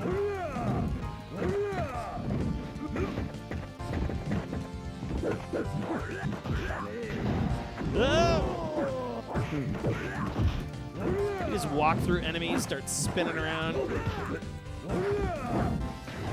Get him. Oh, I missed it. No, turn around. No. What is this? These cross-ups do not work. It's like you cross the enemy up, and then the enemy immediately is always on the other side of where you need to be. It's a cool game. Cool game, and I'm glad it's on a multi. Like, I would put this on like the same level as like Kaiser Knuckle, if not a little bit more than that. Anybody ever play Kaiser Knuckle? Right. Oh. There we go. Oh, big grab. Oh, there we go. Whoa! What? What? No! You can't just let me win. Let me win! Oh my God, this game.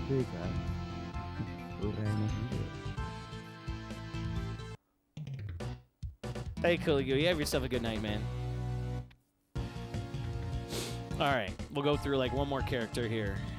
We already did Harry Ness. We did Cool. We did. Oh, we didn't do her.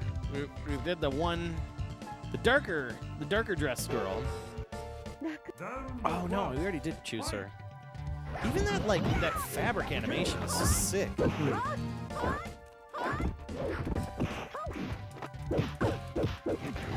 Do it.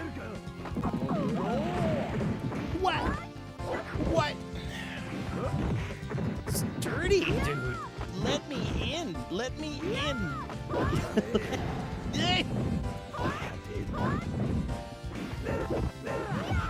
And the kick to the face. I was hoping I can get like a juggle out of it. I just keep thinking I can juggle. See, like, why did I pass right on through him? What? He's at the end of his punch, dude.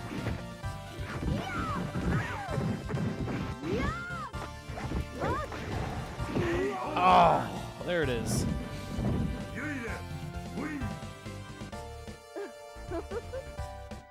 Mikado Arcade have a CPU stream in honor of the High Squirrel Girl episode of this game. Was this in High Squirrel Girl? No, it was? I'd be curious to know if it did. That's cool. There we go. Now we're cooking with gas. See if I can do that. Her moves just are not that powerful, though. No shit. I didn't know.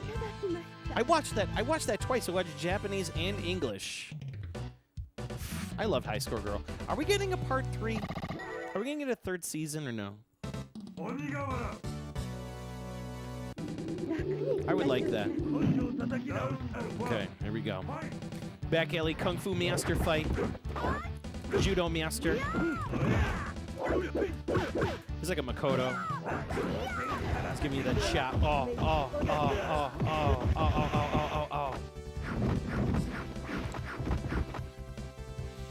Even the puddle. That little puddle has like a little bit of animation in it. Look at that little step animation. It's just enough. That's cool.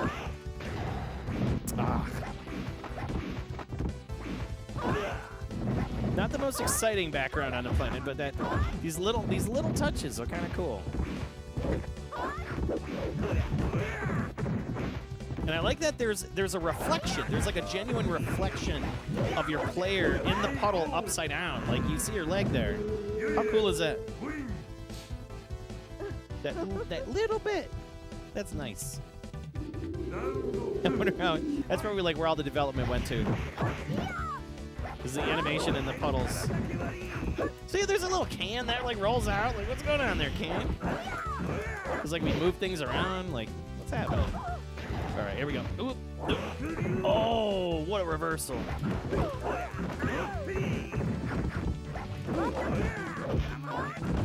Damn, he's getting kicked in the ass. No, that's a big no. That's a big no. That's not a no. Get away. Get away. Dude, this guy can take some punishment. Oh, my God. Charge it up. Charge it up. There's a high school girl. There's a high score girl dash, but only a manga as of right now. Okay. I'm gonna have to take a look. I'm gonna have to look for what episode that was. Was that season 2 or 1? I would assume season 2 because like that was the latter half of 90s. Because the early, the beginning of like High Score Girl was like around like the 90s or early 90s. There we go. Get him. Oh, get him. Get him. Oh, right in the puddle. Get him. Just do the. They're just dancing. Yeah, there you go. Yeah, suck ass.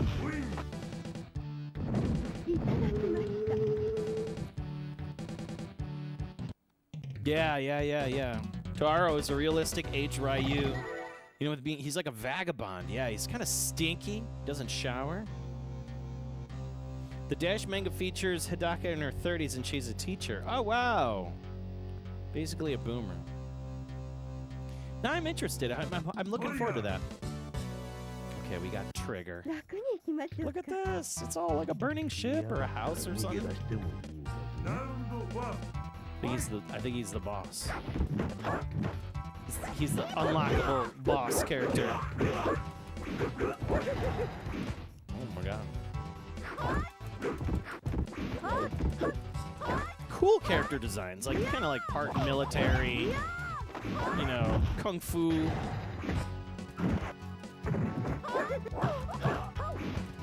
I like how he slipped me up to do the cross up and he goes, hee hee hee.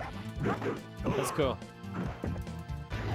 Get him. Oh, no, that was useless. Ooh, he freaking pulls out a lariat. Oh my god, he does it again. Oh, he does it a 3rd time. Just. And he's got a gun. Round 2. Fight. Yeah, I guess it's like trying to find out how do I get open in on those attacks? Like if he's blocking so much, how do I grab? I want to grab. Whoa, that was cool. What? Oh, he can shoot upwards. And he did massive damage with those guns. What? There we go. Okay, it's official. This dude takes a lot of punishment.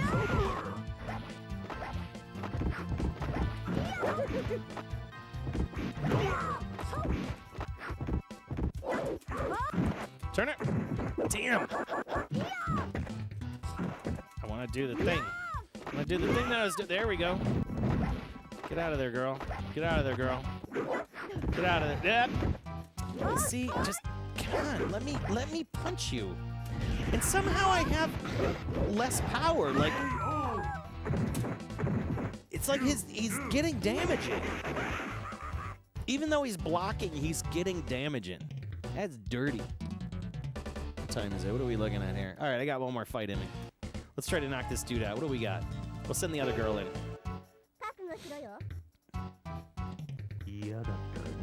Yeah, Zero Fire. It's very King of Fighters.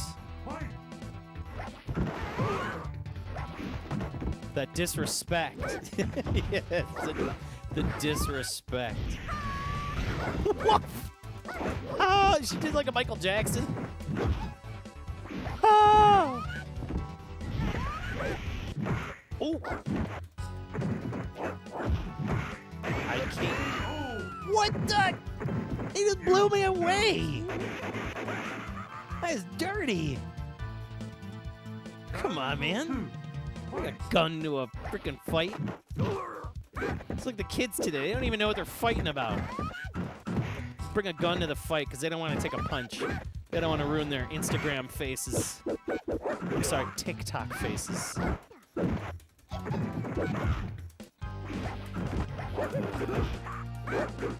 Dude, get out of here with this shit. What did you just do? He did like this, like, whoop, whoop, and then it was dead. And it does look like he's just straight up flicking us off.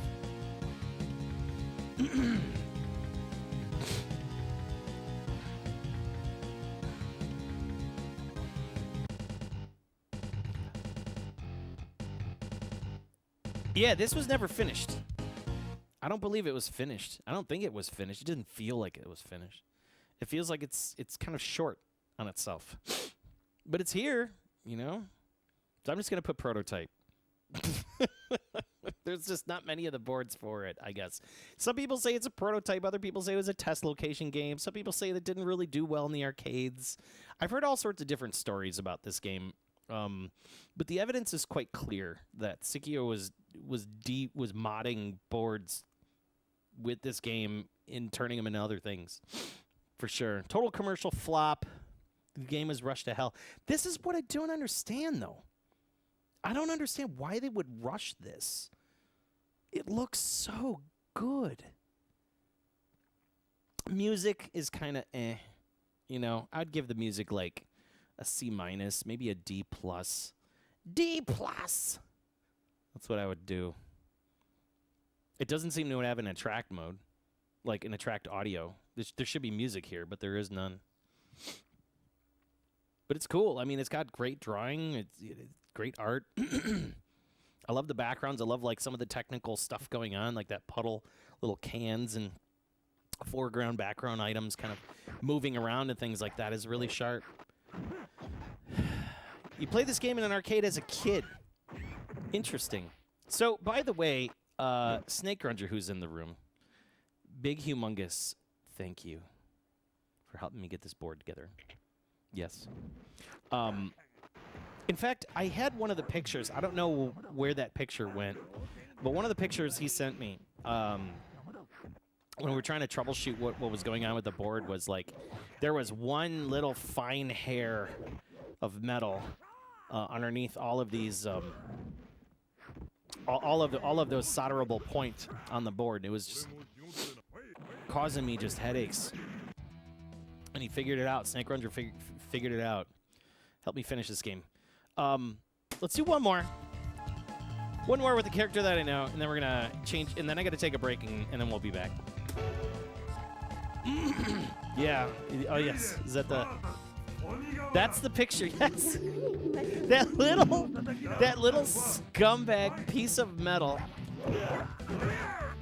screwed up my whole. I mean, like everything was perfect up to that point. Little piece of metal cost me money. Big thanks, though, man, for figuring that out. Big thank you for figuring that out. I really do appreciate it, dude. Yeah, Snakeheart just put a big old link to it, a Discord link in the chat. It's pretty funny to see. I was just like, it's got to be something stupid under that connector. Like, I was just raking my brain, thinking that, like, maybe I may have, like, bent one of the pins back too much or something, man. Yeah. Yeah, questionable effort leftovers. It's best to find a professional installer if you do end up getting on that list. And finding a professional installer that will take the time to do it. Give them good money. I'm not gonna go signing anybody up, but Arcade Projects has a good list of people.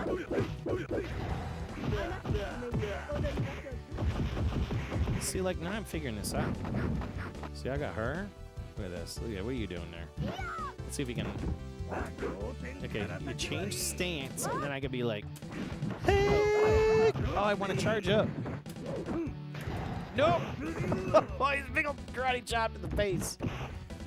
There we go, there we go.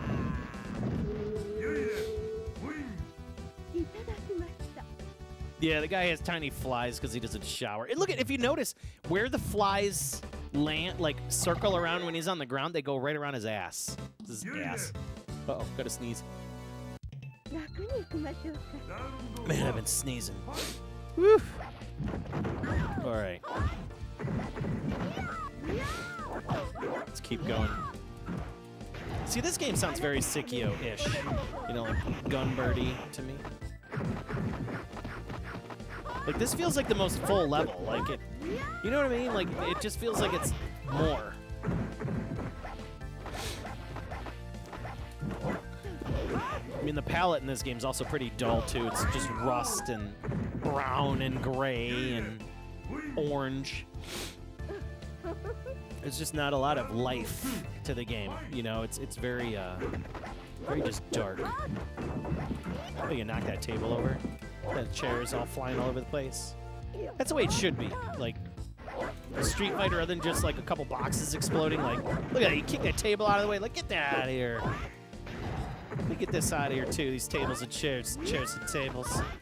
Do, like, a special move behind there.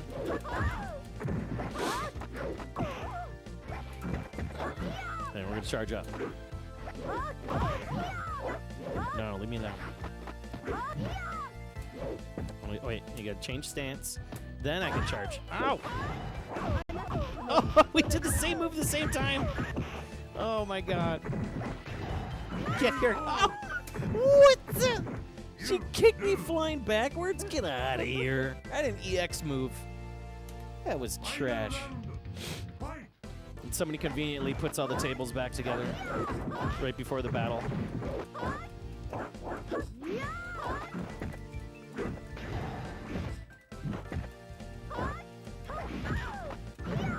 Let's get out of here.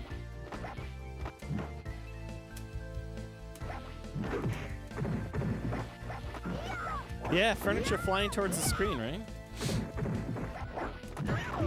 There we go. Very nice. It's just not... It's okay, so, like, it's a fun fighting game?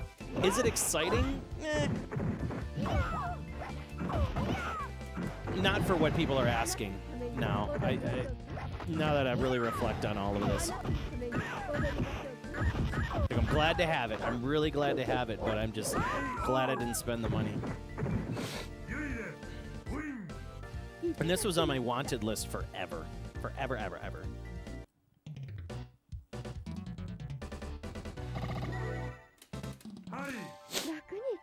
Cool level right here. All right, we're going to go until we dive. And then we're going to take a break, come back, and we're going to switch over to the shmup cabinet.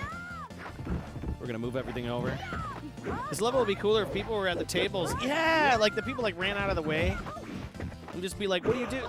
Like, can you imagine if it was like a restaurant scene and everybody's just kind of having a good time and like the two fighters just kind of like show up and they start beef with each other, and then it's just like, oh, blah, blah, and then it's like people turn around, start filming and shit like that. That'd be really cool.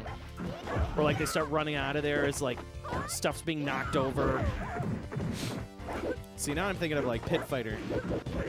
Pit Fighter was like that. I think that's why I love Pit Fighter. It's not like somebody in the crowd will just like kind of come out and shank you. Dude will just bust you in the head with like a freaking like a stool, like a bar stool. Yes, the Waffle House fighting game, exactly. Yeah, Snake Roger, we were talking about that. That little bit of extra like pixelation around the characters to give them the depth of like the brightness of the burning fire behind them. It's like he crashed his chopper.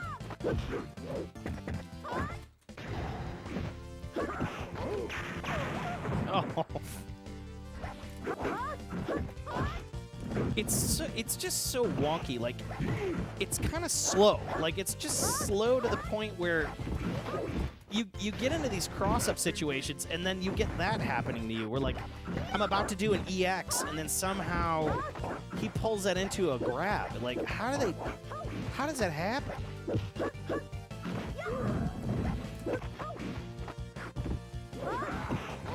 Oh. Garbage.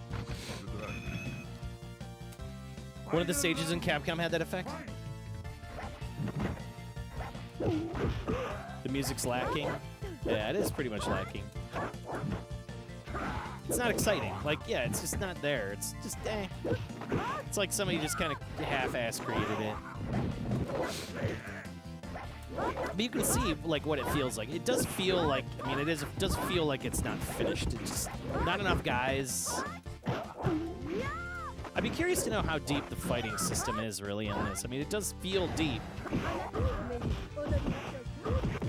I know that there's, like, again, you can see I can change my character's stance. So I can change her stance. See that? Like in the bottom two buttons? Oh, dude. Oh, see, like, and then she's still trying to figure out how in the hell. Dude, like, sometimes it charges, sometimes it doesn't. It's so strange.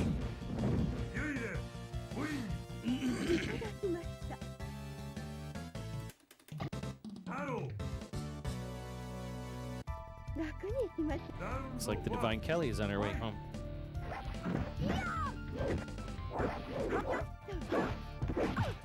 We were going to do Neo Turf Masters tonight, but we did it yesterday while we were,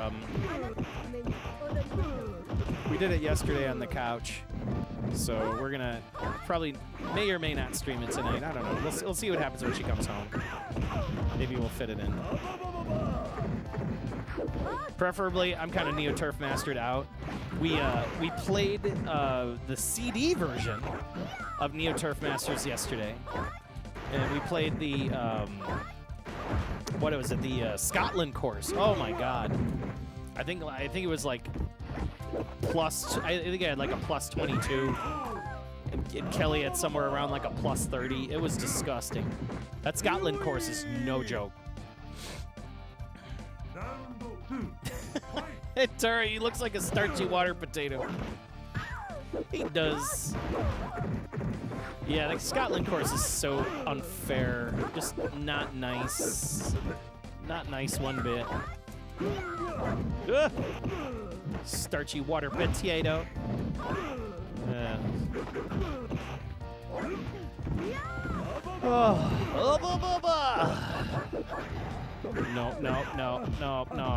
God. Oh, that foot. Oh, the foot. Get him. See, I had the EX move, and then he cancels it with one, like, jab, and then does a grab. Like, I don't understand the fighting systems. It's so insane. All right.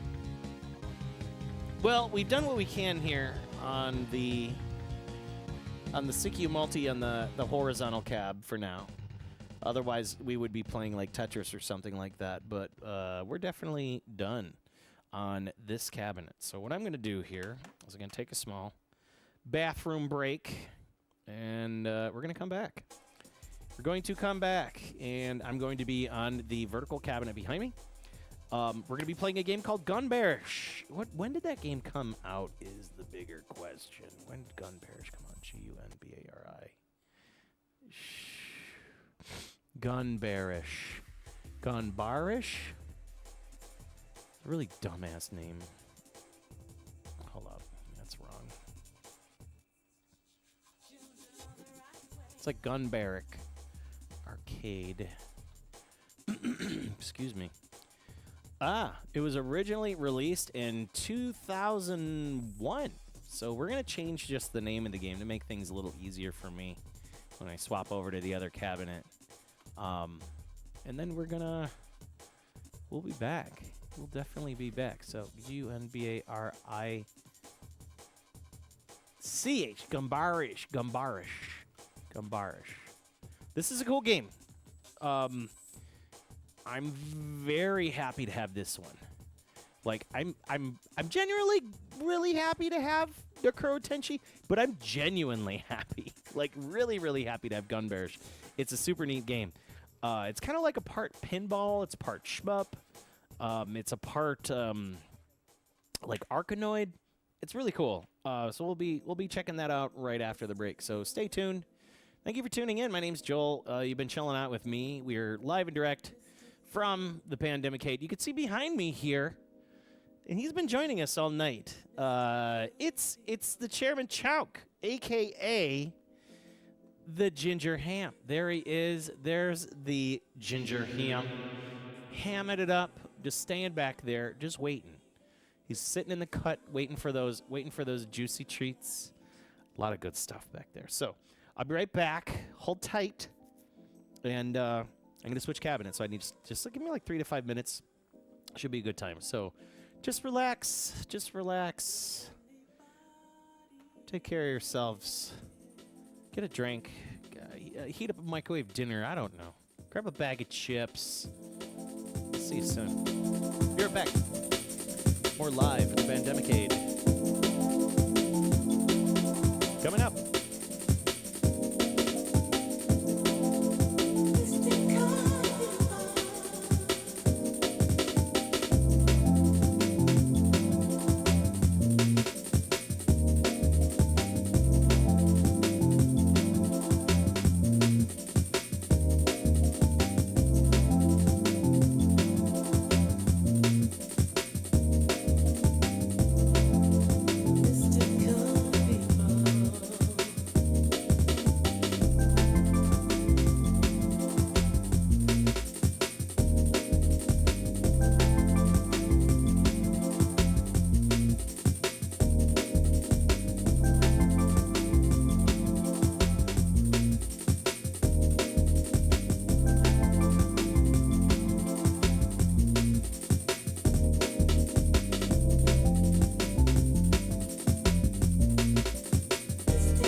back.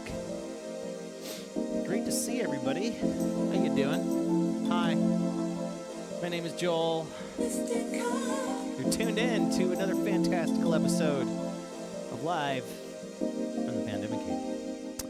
We're getting ready right now for Gunbird2. A very cool game. What is going on? Look at this. Look at this madness. I haven't had the chance to really settle down with this one. The last time I played this was at Free Play Florida about a little over a year ago. Sorry, just making adjustments here.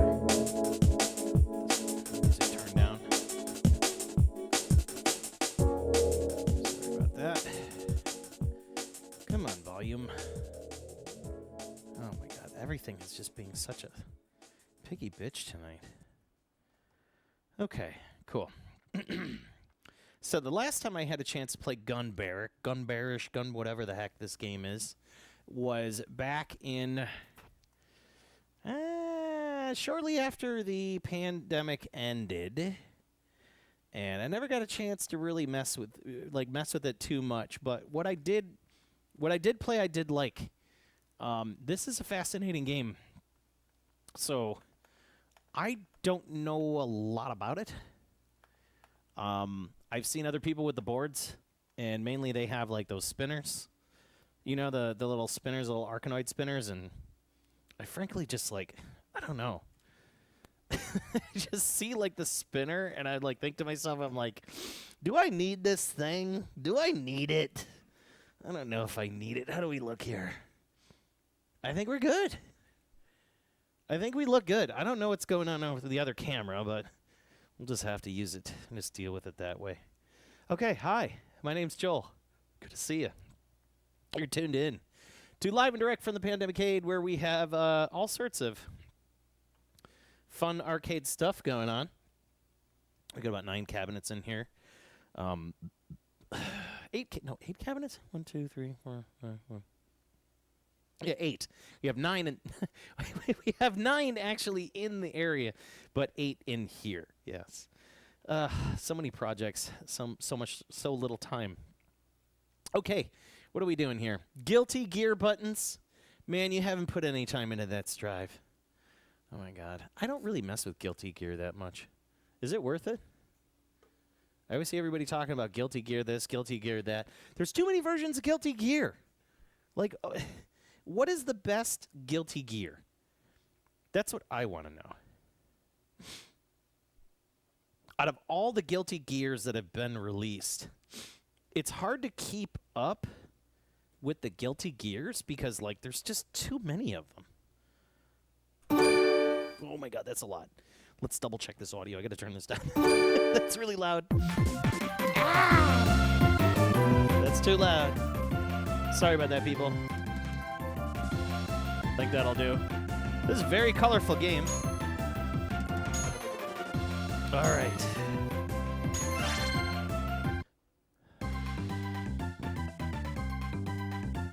Accent Core Plus R is the best Guilty Gear. Accent Core Plus R. What? Was that on a game system, or was that just kind of like something different? See, like I can flip them, and then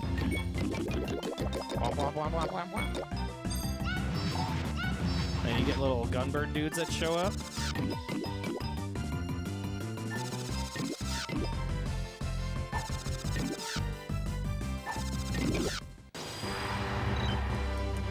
I just remember spending time with this at Free Play, not thinking twice about it. Like, I just remember kind of playing it and enjoying it, but I don't think to the point where I was like really hungry for the board. I was like waiting for somebody to, you know, put a really good deal out on it. And not too long ago, somebody in, I think it was like England or something like that, had a deal on this board. It was like $500 or €500 or something. So it's like 600 American dollars. And I was like this close to buying it. I did not. This little guy.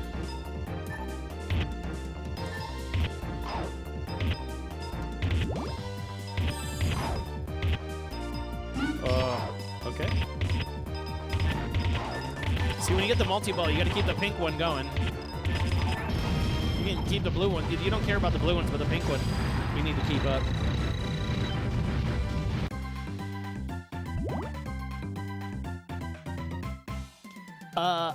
I agree with you, Monsi Gillespie. It'd be great if they could just number the anime fighter. Like, what Guilty Gear is it? 1, 2, 6, 8, 5? It's too much. Strive, action, core, like, who's gonna remember that shit? That was cool. Cleared the hell out of that level. Got this cutesy, oh, that thing slowed me down. What was that? The little witch threw that thing at me. Okay, don't touch that thing.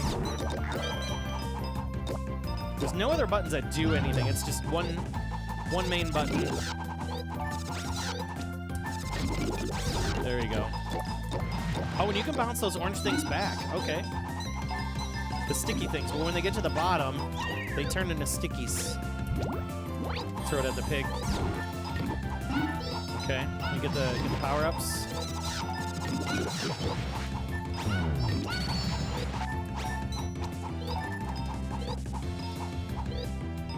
I can see why some people would like playing this with the spinner. You know, I mean, it gives you that authentic kind of Arkanoid feel.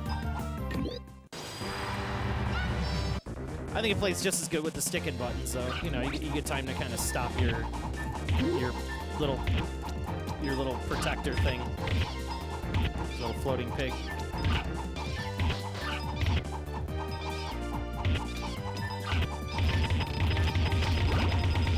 Oh, what happened there? That was cool. He, like, ate the thing. It was just bouncing all around. Oh, no! That was my first. I gotta turn this down. Wait, we got some boobs in this game? Let's go, man. Boobs? This game is just a racket, right? It's just a racket. It's a racket of noise. Boobs. Yeah, under night in birth EXE the colon latte title perfection. I don't get that. XRD RE2 plus R like double X reload with a buddy. What? Strive. Like I just can't seem to grasp the Guilty Gear-ness. Like it seems like every time there's a Guilty Gear out, they're like, oh yeah, new Guilty Gear's out. Oh, cool. And then, like, it feels like every 6 months there's a Guilty Gear. Or am I just wrong? Do they make, like, a Guilty Gear, like, a new one every year? Or am I just not following this whole thing? Because, like, the anime, like, Arc System works. Like, I know they've been working, and they're beautiful fighters. They're hand-drawn, and the way they flow. They're real pretty games. Real pretty games. But, like, I just can't keep up with them. And that's the thing. Seasons. I'm so tired of seasons. It's so stupid. It's next season.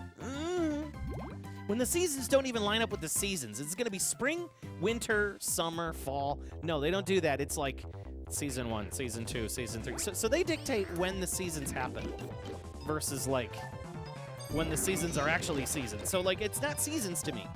Like, it should be winter, summer, fall, spring, you know, maybe throw solstice in there for the hell of it. Like, why not? It just, you know what I mean? Like, season 1, season 2. But we had season 1 at Christmas, and we're going to have the breakthrough season 2 in March. And we're like, wait, no. That doesn't make sense. It's not spring yet. It's still winter. Like, I don't know. Seasons just seems like a new way for publishers to money grab everything.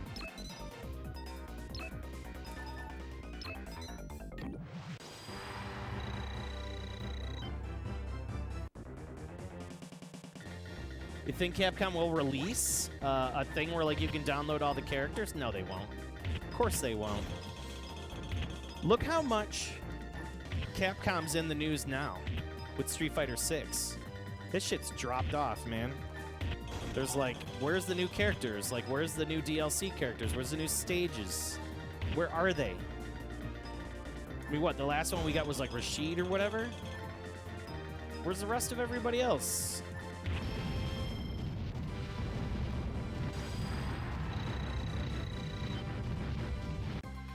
Grand Blue, Arxis, Suburb Graphics. Yeah, where's Hugo? How do you not have Hugo? Right? Agreed. Where's my Hugo? I need a nemesis. I need a Hugo nemesis. Where's the girl from Bees in My Hair? Bees and bees and bees, bees in my hair. Where is she? The African girl with the crazy legs that were like, she was like rotoscoped from that one Van Halen video. Yeah, where's she? Elena? That's who I'm talking about. Like, why isn't she in there? It's supposed to be Fight for the Future. I know, it's like, oh, it's not in the timeline. You're like, well, Street Fighter needs to get its effing timeline together. It's like one game occurs in the past, one occurs in the future, one occurs in like a half forward in point in time. Like, it just doesn't make sense. What I really miss, I really honestly miss, was like Ultra Street Fighter 4. One full game loaded to the teeth with everything. You have all the costumes. Just give me that. Give me everything. I like the way you guys are thinking. When is Capcom gonna give us the everything? When are we gonna get the Street Fighter 5 with the everything? You know? When are we getting that?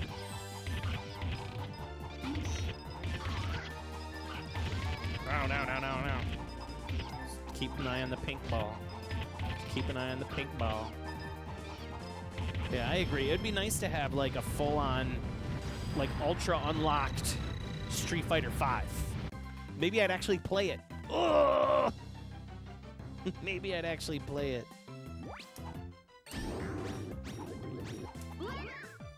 Well, I did take a Capcom survey. Hang on, I gotta read that. Read that comment. Ah, yes. What was Elena your favorite character? Okay, whatever. Why do we need to have surveys, man? Why do I need to give them feedback? Like, just surprise us.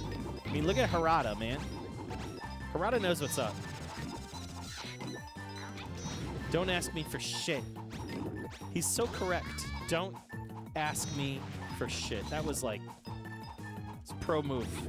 He just gives, because he gives everybody everything. He gives everybody what they want. Deservedly. I can't remember the last time I bought a fighting game where I felt like it was a complete package and I didn't have to buy some crazy-ass extra DLC package just crap. Like, I didn't feel like I needed to buy that with Tekken. I can't remember. It's so good. Tekken 8 is through the roof.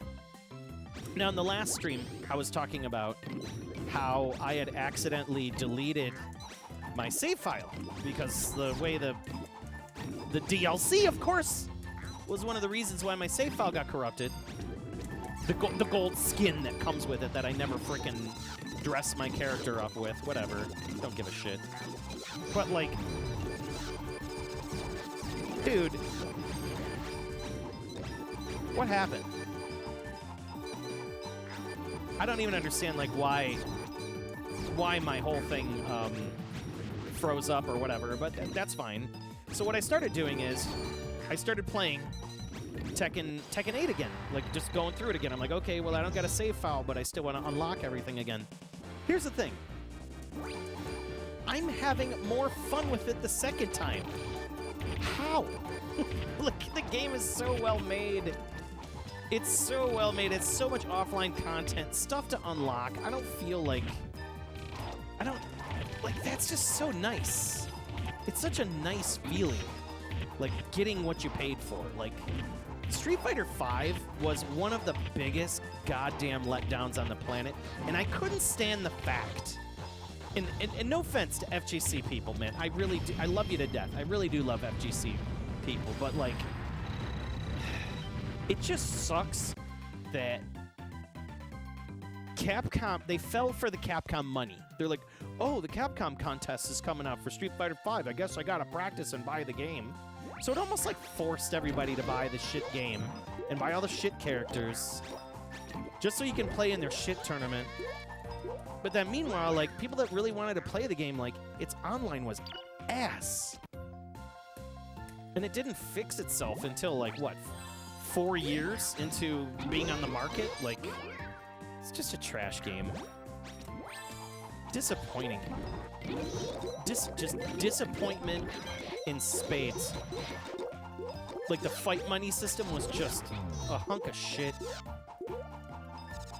That was the biggest disappointment, especially that. Because then it's like, all right, you can earn money to unlock stuff. Okay, cool. I'm all about that, you know. I'm all about it. I love playing games to unlock things. Even if it's online mode. That's great, I'll do that.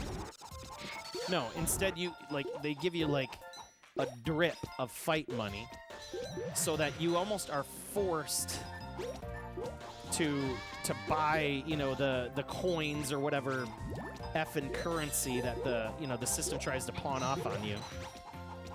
Just so dumb, the fight money thing. That pissed me off more than anything, because, like, I wanted more stages, I wanted more characters. You couldn't just, like, naturally unlock characters. No, you can't do that. God forbid. God forbid. Ah, get that goddamn last one. Damn it. Damn it. What does it say? Oh, that's his name is Groot. Let's see. Come on, get that last goddamn piece. It's up there. It's like, okay, that's its final boss is just the piece, right? Is that how that works?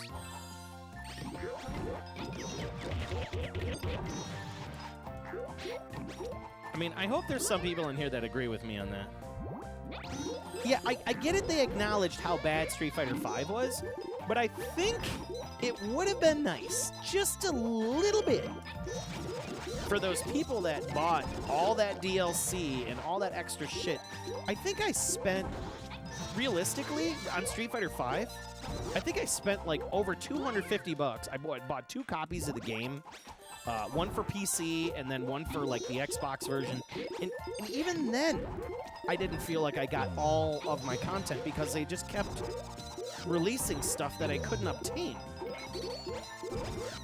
It was absurd. So like I spent $250 in this game that I just didn't play. Oh my god, I heard about that. I haven't looked at the store yet.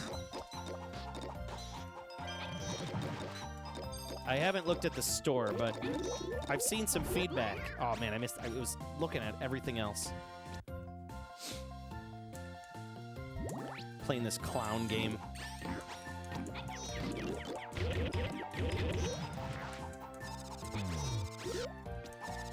I mean, it's just Capcom and their money grab.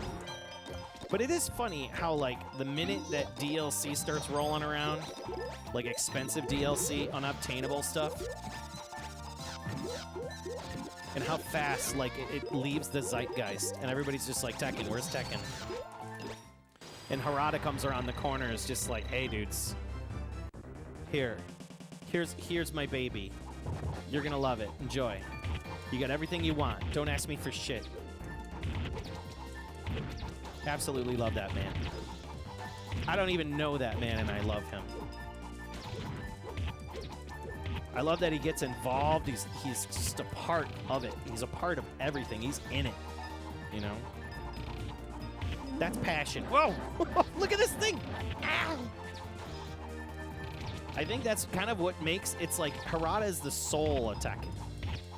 You know, at least now. And I really appreciate like everything he does. He shows up at the fight tournaments. He's a part of his own memes. You know, like he genuinely cares. He's kind of like a. He really brought that whole franchise up, man. Yeah, Tekken announced a $4 skin today. Yeah, the prices for the characters are badly done. Season Pass is pretty much the best choice. They stole your limited edition Zenny. Yeah, Zenny. That's it. I remember it had like a dumbass name. The money, Zenny. Shut up. That shit. It's what a ripoff. But all the people that defended Street Fighter V is what really pissed me off the most. I really was hoping like... I was kind of hoping like FGC would have kind of been like standing up to Capcom a bit. Just a little bit more. You know, instead of just like, well, you know, Capcom Evo fights on, I need to buy the game and keep practicing and playing this piece of shit game. And every Street Fighter V player that I knew was all like, they hated the game. But they're just playing it because it was in the Pro Tour. They had a Pro Tour going, that was it. And then after the Pro Tour closed its doors, nobody talked about Street Fighter V anymore. They're just like, bring on Tekken. We're 6. 6 came around, wonderful game, love 6, I still play 6. Play the absolute hell out of the story mode. It felt like a complete game. Truth be told, I spent a lot of money. Spent a lot of time playing Street Fighter 6. I like that story mode, but then I got stuck at the damn. There's like a part in the story mode I'm just kind of stuck at, and I just don't. It's like then I just stop playing it, and it's kind of unfortunate, because like the story mode just ramped up so hard too fast after a certain point. I mean, I got through all the characters. I'm in like this big final fight. And then you got to go through like this big gauntlet of like, I don't know, it's like 9 characters in a row. And if you lose, you start from the beginning. And it's just, it's impossible because the guy you're fighting is just like so powerful. All of them are. They're like way overpowered. So like, it's not even an easy fight. It's just kind of like, they're just throwing hard, extra, what do they call that at you? Like, it's like handicapped enemies at you with like extra handicap. You know? Yeah, I agree. Thank you, Subarashi. I am not alone for thinking that too. Thank you. That's exactly what I was trying to get out of my head. The top players acted like they liked it. But I don't think anybody really ever did. Everybody I talked to just talked shit about it. Or they would just be like, oh, wait for the next patch. Or, oh, this is coming in the next DLC. They might fix it. It's always this kind of, it's going to come around the corner, and here's this next thing that might show up, and I don't want to hear that. Like, did they fix it yet? Like, is it good? Did they give you any extra free stuff for, like, giving us a half-baked product? Anything? No, not at all. Not one bit. Even the arcade mode was not even fully baked. It was just a disappointing mess, Street Fighter V.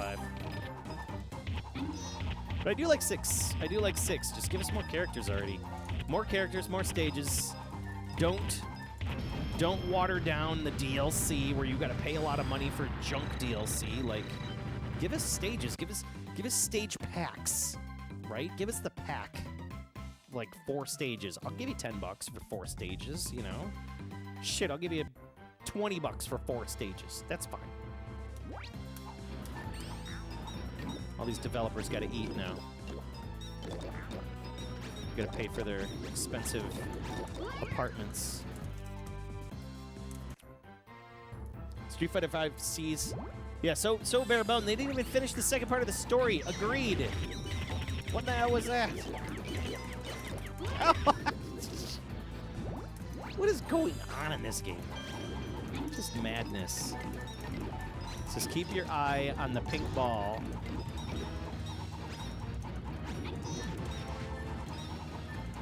It's like a circus. When those aliens suck up the ball. Get up there. Ding, ding, ding. Oh, nice. He helped me out. Yeah, I feel that. I feel that Street Fighter V really did us dirty. And I was genuinely pleased to see at least Street Fighter 6 did come back. Like they did make better on themselves. Like at least they improved, but clearly with all these DLC prices, we're starting to see they're back to their old tricks again. And then they were selling like, you know, like, hey, get the Evo tournament stage for like $20 or whatever, with special tournament skin for these players and stuff. I'm like, no, I don't want that. Where's the players I care about? Like, you know, let's see. Show me the goods. Damn, I didn't see what happened there. The thing bounced around, hit that little speed thing, and it shot right down. That's nuts.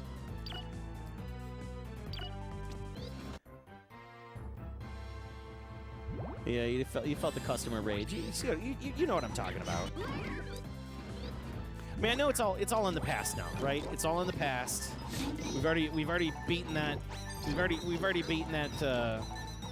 Already beaten Street Fighter V with a 10-foot pole. Now it's time to beat on these new games, and it just, again, going back to Tekken. So much goodness going on at that new Tekken, man. I think I must have already invested minimum 20 hours into it. Minimum 20 hours. Easy. Just, and what I like about it, about just Tekken offline or even online, like, you can just quietly play it. You don't need to, like, have it cranked up or any of that. You know, it's just such a casual play. It's such an enjoyable, casual play. It's like Street Fighter, yeah, but I don't know. Tekken just feels so casual and relaxing. Look at this. What is Donkey Kong? It's like a bootleg Donkey Kong Country. What the hell? Yeah, Tekken Ball. Yo, I'm hoping they come back with Tekken Ball. Like, I want Tekken Ball. Or Tekken Force. I hoping there's like a secret unlockable for Tekken Force in there. All I want to do is hear chicken. Whoa! Where'd the... That was insane. Okay, we're going to shoot that forward. Yep. It's going to keep... Oh, how'd that thing escape me? Took a weird bounce. Yep. I just keep getting shocked. Damn it! I'm not paying attention to that.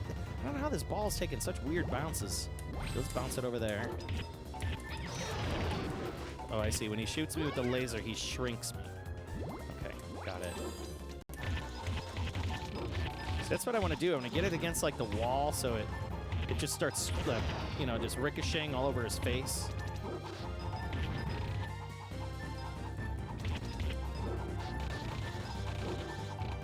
Yeah, how do you even put a genre on this game? I guess you would probably call it like pinball action of sorts. Like it's like a pinball action game.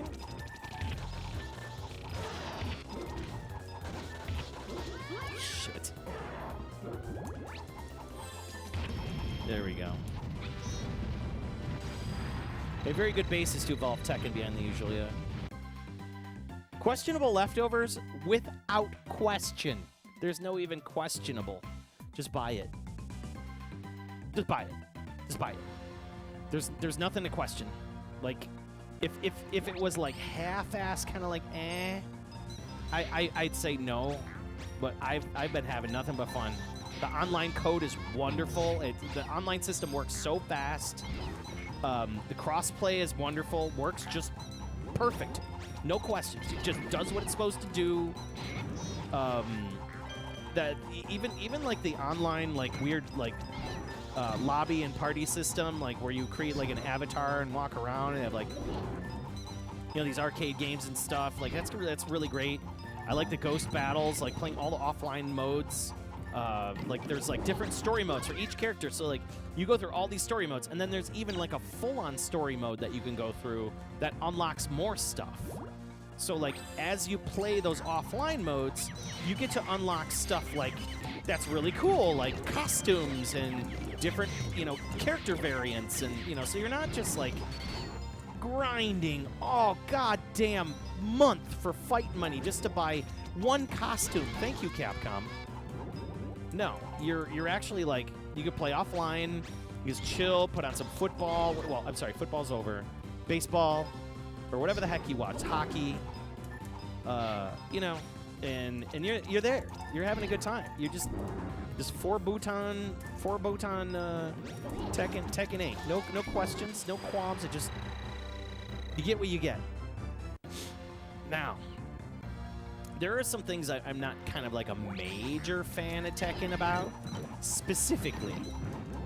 And I know they introduced this like in 7 and all the others, but like they have like that charge system where you get like, it's kind of like Mortal Kombat, right? Where just before your character gets knocked out, you're given like an extra oomph of power, which lets you release like a secret move that can take away your enemy's like a third of your enemy's power. I'm not a major fan of that. Like, I like the classic Tekken where you just got to, mano y mano. I don't even know why I did that. Where you just got to battle through it. You know what I mean? Like, but now it's like I get what they're doing because like they keep the matches like a lot closer because you have that system.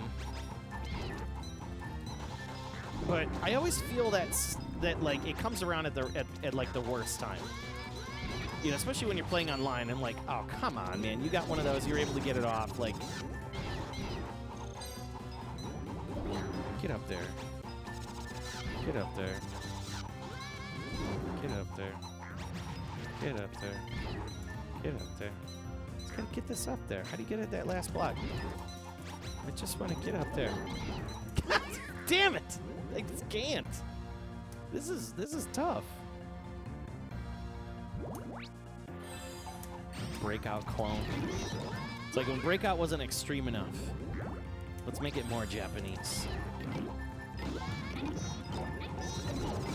I don't even know what the power-ups do. Like, they don't seem to do anything. I just pick them up and they just kind of do stuff. Like, I see that you get the multi-ball. I like the multi-ball a lot. I see you kind of get, like, wings on your...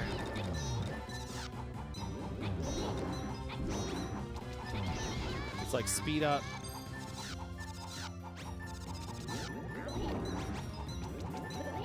Dude, get out of here with those things. Get up there. Get up there.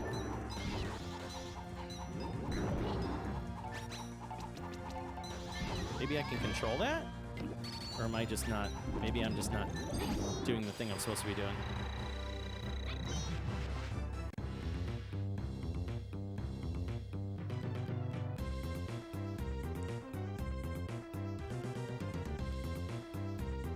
Yeah, hey, Past Blaster, what's going on, dude?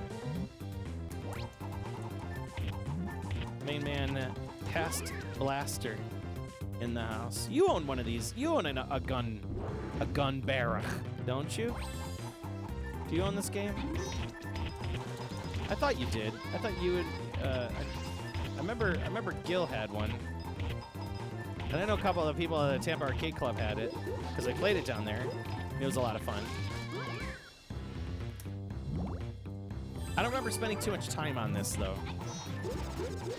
I just remember it being fun and just being like, oh, yeah, I'll come back to that later, and then somebody swapped the game out. I think then I was playing, shortly after that, then they put in, what was the game they put in? And I was playing that a lot, too. It was Mystic Warriors, maybe? I forgot whose Windy it was that had this game in it. Maybe it was yours. What is this dude? Oh, that was yours? Okay, cool. Yeah, the Rage mode. So we're going back to Tekken, the Rage mode. The Rage mode. Like, I get... Okay, so you got, like, 2 get-outs in that game. You have, like... You have your Rage mode, which is, like, towards the end of your life. And then you have your... What is it? The, It's like a combo. It's like a super combo, like, heat thing that they do. It's like a super combo, like heat thing, and you hit it, and it gives you like. So there's like there's like the right bumper, and then there's the right trigger. Because I've been playing on Xbox, I again can't get my damn fight stick to connect to it. But yeah, there's like a heat gauge, and you hit the heat gauge. Dude, what happened there? And I'm still trying to figure out like how to harness the heat gauge better. I just gotta play more Tekken, you know. And I gotta get it on my Bulicks too, which is just like, it's hard to do because I keep my Xbox in my living room. I'm almost considering just getting a gaming PC and just sticking it in there and calling it a day one of these days. But it's like it works so well on my Xbox. It's like just all I want to do is just use that. There we go. Yeah, ASDF meets. This is a weird title. There we go. We've just beat it. Yeah, Tekken 8 is super complex. And it's like there's a lot of chaining and stuff that can lead from one thing to the other, and then I've seen like full-on juggle, like perfect juggles and stuff like that. The combo system is so deep, super deep. Yes, Pom. We're playing Gunbird2. Gunbird2. This old pig. Look at him. The end. So you can clear this in 15 minutes. Let's see if it has ass protection. Oh, look at that little band. Little band up there. Ass. Okay, so there you go. That's Gunbird2. It's a unique title. I think we spent about, 30 minutes or so on it. What can I say? It's pinball, Arkanoid, cross Gunbird2 clone, right? It's got Gunbird2 characters in it. Yeah. Yeah. It's cool. It's a neat game, like, you know. I'm glad I waited. I'm glad I waited, to buy it. Or I'm sorry. I'm glad I waited to get the multi to own it. Excuse me, and did not buy it. It's the same thing. It's like I'm having that same like Dakuro Tenshi kind of feeling about this one, where it's like, would I have been happy if I spent more than $500 on this game? Yeah. It's cool. It's fun. It's something to put on the cabinet that's definitely like unique. If you're putting like a good vertical game up, it's got graphics are just gorgeous. I mean, a lot of color, a lot of, everything pops up, and then you see Gunbird2. What is this? And then you see that, and you're like, oh, I don't know, is this Japanese? And then you look at it, and you're like, oh, it's like Arkanoid, but let's play more. Let's play more of this. One more. Just one more. Yeah, it's Psikyo Arkanoid. Hello, Emerald Warrior S. What is going on? Welcome. Everybody, by the way, my name is Joel. You're tuned in to Live and Direct from the Pandemicade. We are playing with real arcade hardware CRTs streamed from my little private arcade here in Chicagoland, from my eyeballs to yours.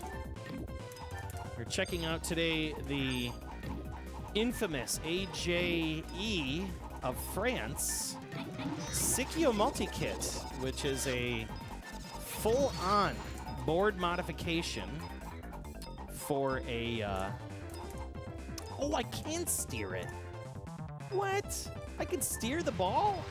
Get out of here. I just realized that. Little wings, it allows me to steer it. Okay. Anyways, yeah, so this is like a full-on board modification for a Psikyo arcade board that allows it to play a whole series of games that the board was capable of playing. It's pretty awesome. Pretty awesome stuff. So, if you didn't get a chance to buy any of these titles whether it was, you know, on a forum or back in the day when they were really inexpensive in Japan. You now get a chance to own these games, especially if you have a small arcade at home. And you can play them and enjoy them. It's really cool. Really cool. I can just think of all the money that you save just buying the multi-components and kit pieces and, you know, versus buying every board individually. I mean, there's a lot of titles that we're getting off of this board. We got, you know, the Tetris Grandmaster 2, of course, the Plus Edition, which that board right now goes for like $1,500 to like $2,000. I've seen some mad prices for Tetris Grandmaster 2 Plus. Like all those Grandmaster games, just crazy money. Little did I know. I mean, this game went 500, 600 to 1,000. I've seen Dokuro Tenchi go for like 1,300 to like 1,500. Strikers 3 goes for 300. Strikers 2 about 200.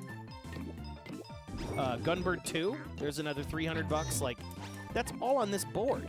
G-Taste, that's like a $150 game.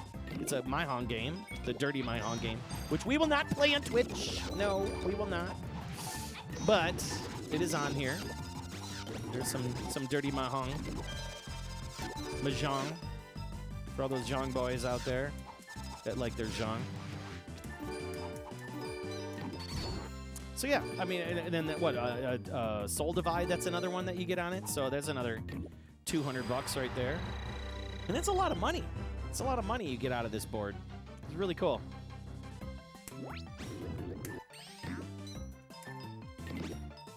My nose is itching. You know it's good. You know the game is good when your nose is itching. Very colorful Gunbird. Well, look at that. Big money. Big prizes. Yeah. Just keep that up. There we go. Bam, bam, bam. Go up there. There. There. Yeah. There we go.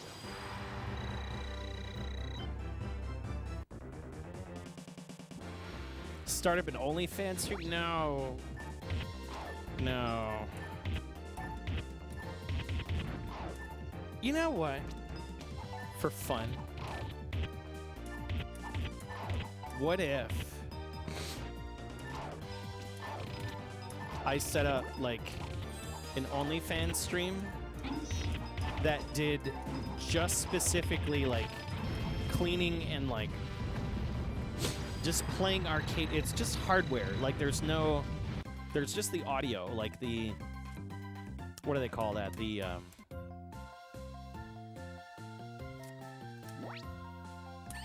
ASMR of like, you know, like plugging in arcade boards and just like, I don't know.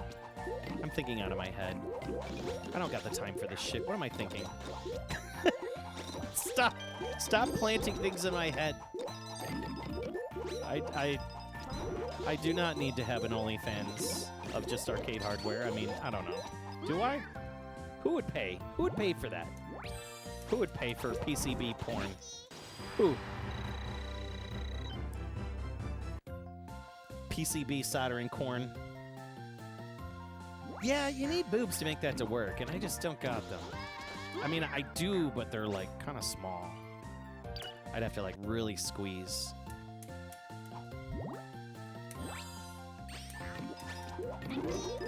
Yeah, I just don't see any value in it.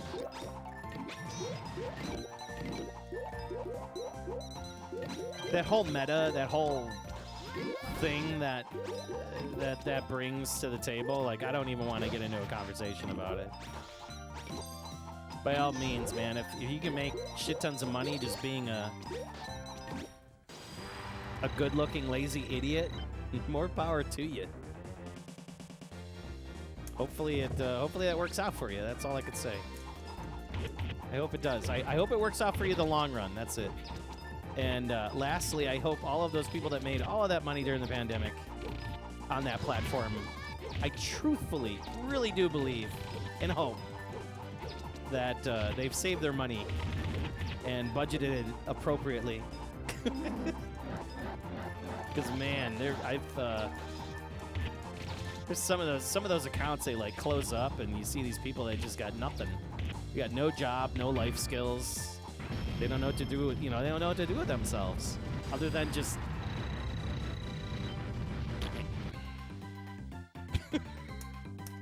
What are you gonna do now? Work at Starbucks? Okay. See ya.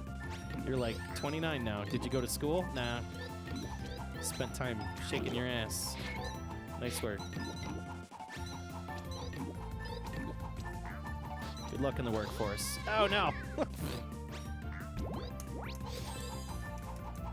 I don't like those things that like push you back. Such a weird game.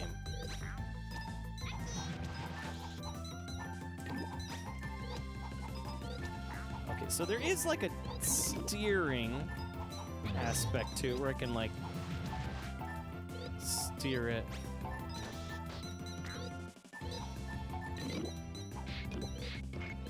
Break those guys loose. Somebody's here. The Divine Kelly is here. Oh, hi.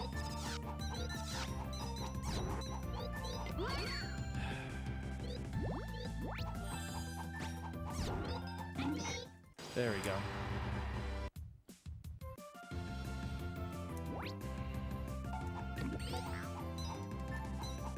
Does steering only work when you have a button down? No, no.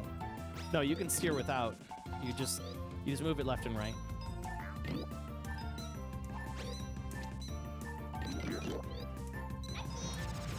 For those that just saw that person that walked in the room, is the wonderful Divine Kelly that just showed up.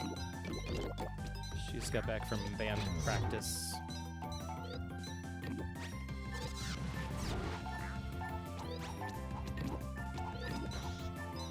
Oh, God. Fudge. And there you go.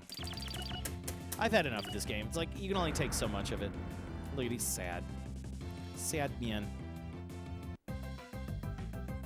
Yeah, so, Alivi, you can play this with a spinner.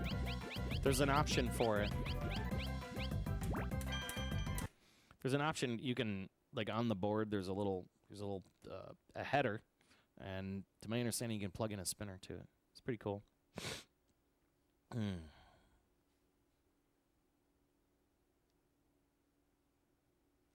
I agree, questionable leftovers.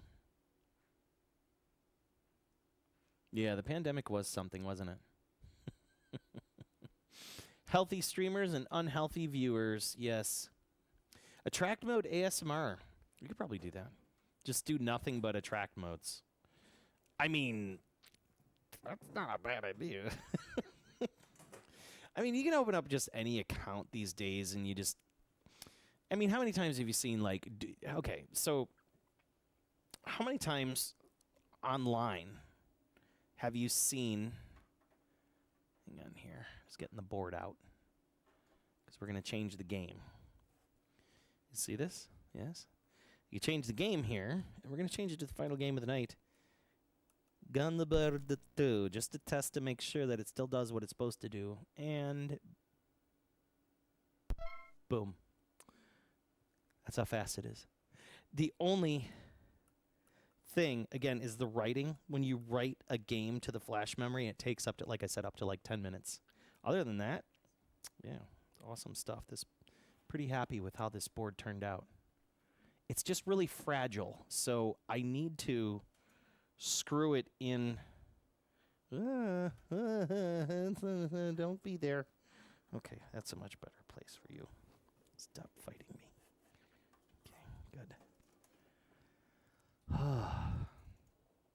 Okay, so I'm just gonna do a full-on boot here. EEPROM. Yeah, Mom Secret Recipe. It was really ugly. It was super ugly. Would you just get out of here? Of course, the chunk shows up and, like, goes right for my water. Oh, my God, chunk. What are you doing? Anyways, I knew I was kind of getting to a point. One of the points was, have you ever seen... there's usually, like, online, and especially, like, within the last 10 years. It started about 2015. So, like, a lot of us Gen Xers and stuff, you know, got into our 40s and things like that. And there's this big, like, surge of, like, you know, do you remember? Or, like, hey, subscribe to my channel for this, this thing about, you know, like, memories and retro memories. And, like, it's just this constant churn of, like, do you remember? Do you remember? Do you remember? It's like, I feel there's a little bit of burnout with that. So, like, to your points of, like, doing, like, a attract mode only type thing, I'd be curious to know, although it would make sense if you would, like, plug... See, okay, so I'm thinking of, like, how I would do this now, because you guys got me really thinking. So, like, I'd have, like, some high-quality microphones, and then you have me, like, plugging in the hardware, adjusting the power supply, and then you get, like, the screen. And then you have, like, the sound of the attract mode, right? Is that kind of like what you would want? You know, is that what people would tune in for? Would people subscribe to an ASMR arcade hardware only fans? Inquiring minds would like to know. I mean, you know.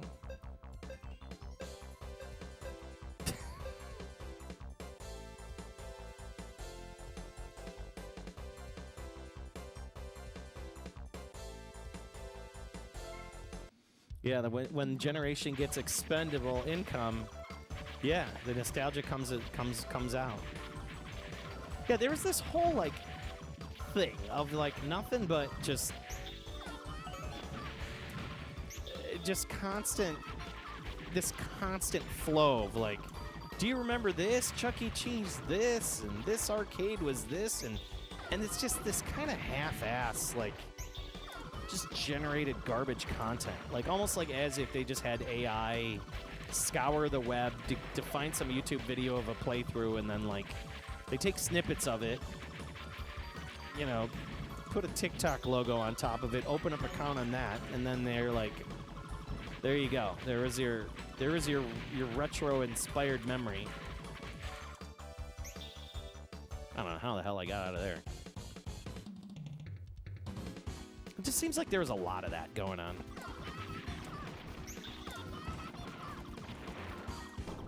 I like this game. It will be sad to see my original Gunbird board go, Gunbird2 board go.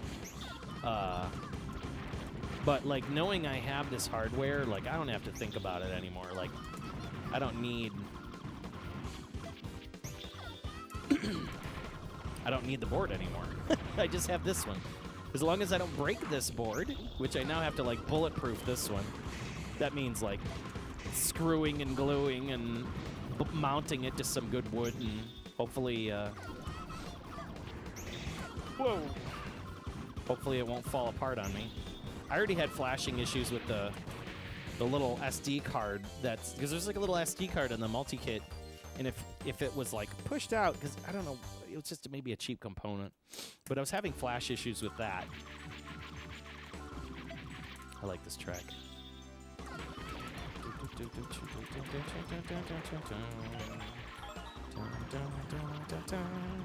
I need to turn it up, but it's the volume's on the other side of the room. Damn it. Die, die, die.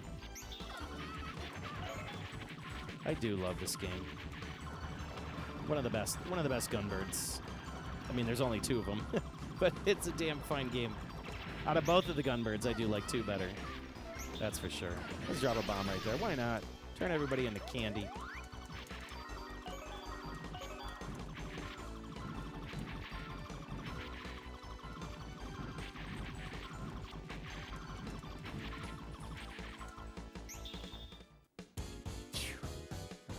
What do you got? Let's go here. These guys.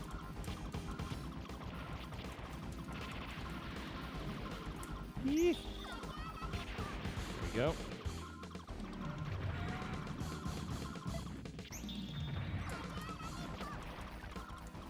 You just gotta use the charge meters. You know, just use your charges. And then once you get your charges, just let them rip, and then you'll always get a good kill. Those annoying, you know, turrets that just don't go away. You just let a big old chunky charge go, and it'll be wonderful. All right, now my nose is itching. You know it's good. Yeah, let's turn everything into candy. Good bonus. Bonus! Do it again. Why not?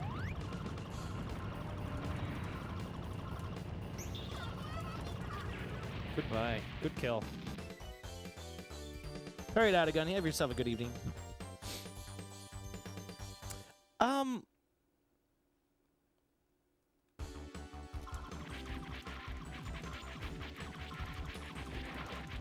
You forgot somebody's head in the bottom corner nodding to the content. Yes! That's a good idea. Like a cat, like a cat gif nodding to the content that I'm playing. So you guys give me ideas. Give me some good ideas. Nice bomb. It's cool stuff.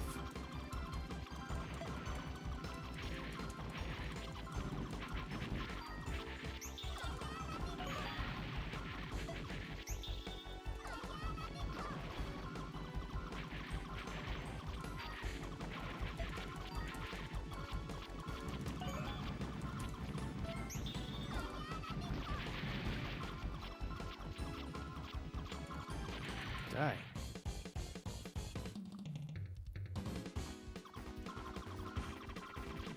Questionable leftover. See, that's, you know what I'm talking about. Like, they're just too much now. They're all over the place, and they're like the worst. It's like somebody out of a trailer park made all those retro-inspired posts. It's like, or like people that just don't know, or almost like, it's almost as if like people that didn't grow up with the hardware or the platform, whether it's, you know, like Atari or old Nintendo, like it just doesn't seem right. You know, there's all this like, hey, do you remember blowing in the Nintendo cartridge? It's like, okay, how many times do I need to be reminded of that? That was an annoyance. You know, it's like, that doesn't inspire memories from me. No, that was an annoyance. I couldn't play my effing game because of that stupid NES 10 chip. What a piece of shit.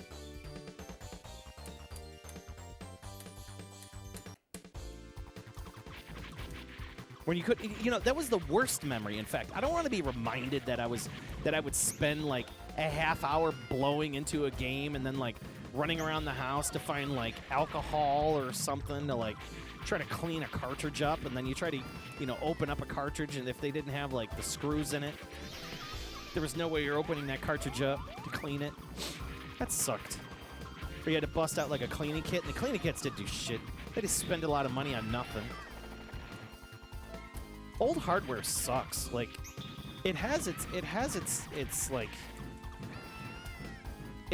passionate moments. Like when you're hooking it up and, you know, you take the time to repair it and get it working. Like, that's really cool. But like, truth be told, all this hardware is such a time suck.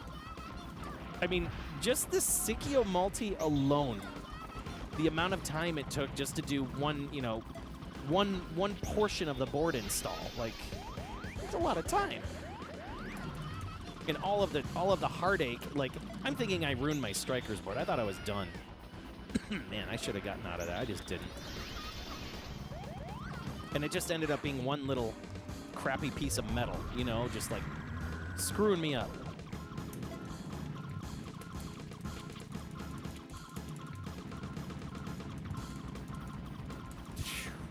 Talk about a freaking bullet pattern. Good old Psikyo here. Doing it big time. Yeah, I couldn't do it. Should have just bombed out when I got uncomfortable. You guys need to do that every time you fill the screen with the bullets. Make them feed you candy. Like that. Like right there. Give me that cash. That's the only way to make money in this game, right? You don't trust anybody 30 talking about games. Where's the chunk? He's not around. He's been in and out.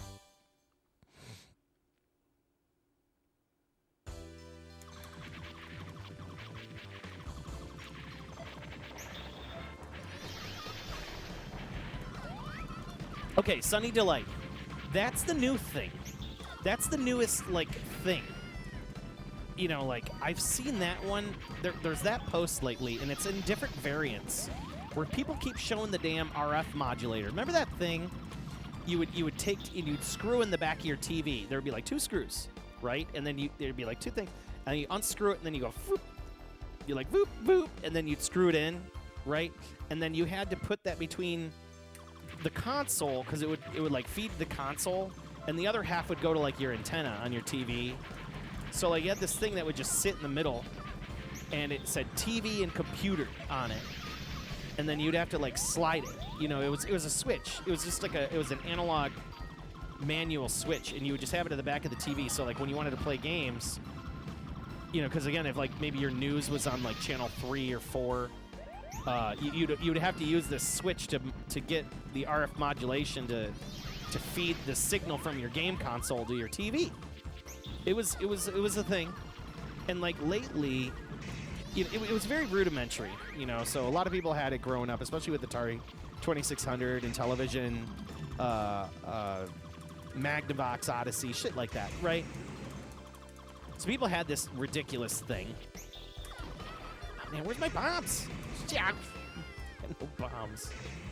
But yeah, people had this thing. Anyways, there's this post I keep seeing, and it's in like different flavors. It's constant. It's like, if you didn't have one of these growing up with as a kid, don't talk to me. Or like, we were. It's like they're like trying to like create a gang of like, hey, we did things harder than you or whatever. And I'm like, this is dumb. I hated that thing. Because if you used it too much, it would break down, or like it would screw with the signal, and you'd go to the back and like close it, reopen it, or you'd spray some like alcohol or something in it to kind of fix the signal. Like, that thing sucked. Or it'd come off the back of the TV because the screws like would fail. Oh my god. That RF modulator sucked. The best thing that ever happened to TVs is when they got the old, you know, the yellow, the white, and the red.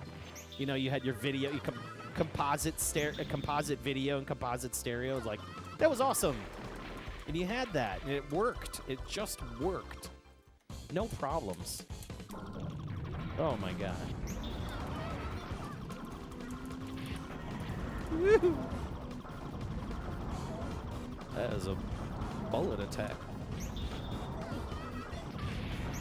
Wow. Oh, just left instead of right. Give me all your candy. Woo, woo, woo. Once again, Psikyo patterns, man, they're just disgusting.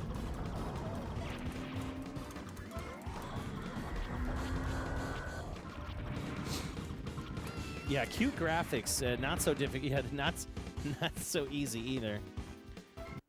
Yeah, the RF forks, and your parents were like, "Quit breaking the TV." Yeah, I remember that.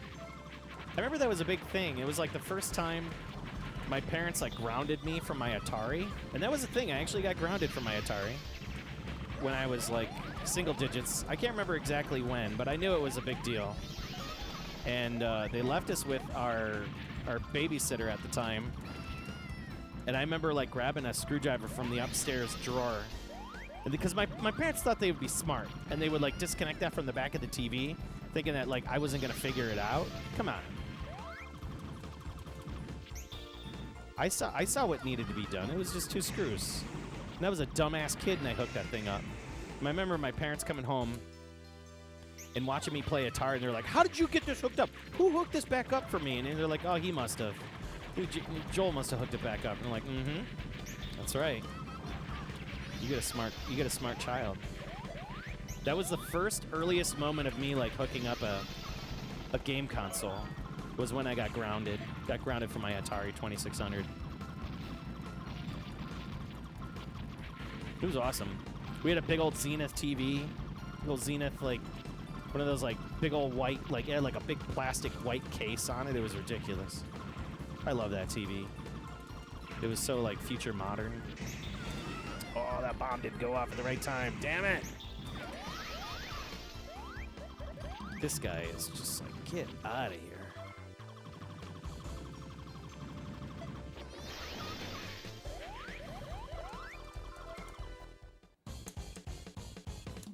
Done Scalar's PBM, simplicity's sake. Still got a consumer composite TV ready, yeah. Why not? I've spent my stint in broadcast televisions and TVs and RGBs, and it gets exhausting over the time. Just trying to even solve problems and things like that, especially with color, and you're trying to make it broadcast perfect and using all sorts of spectrometers and it's just impossible. Look at these robots.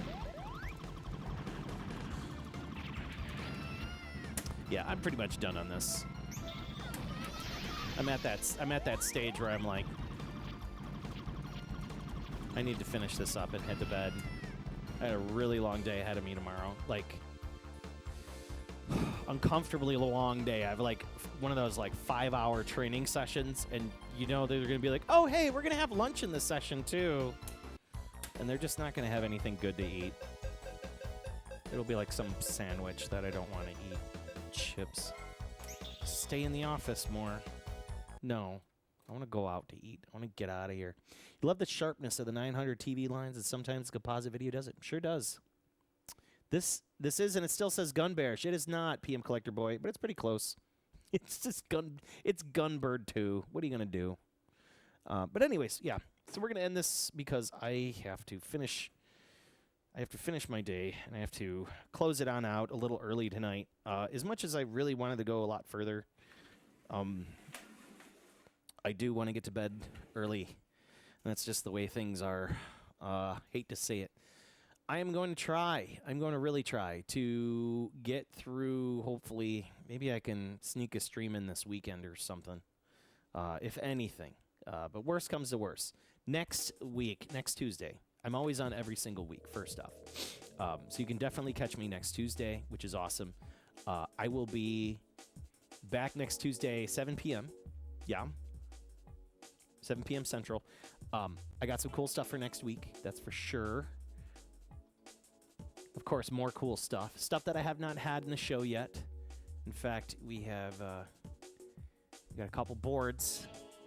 Oh, Neo Antoine is playing right now. We're gonna drop everybody off with the Neo Antoine. I love Neo Antoine.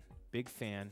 He's playing Dragon Slayer Gaiden. I'm assuming this is like a Dragon Gaiden? I don't know. Let's see what he's playing here real quick. So, I'm going to let that load. But anyways, I need to say humongous thank you for all the bits, all of the support, all of the resubscriptions, the likes, the reshares, all the things that keep this little show on the road.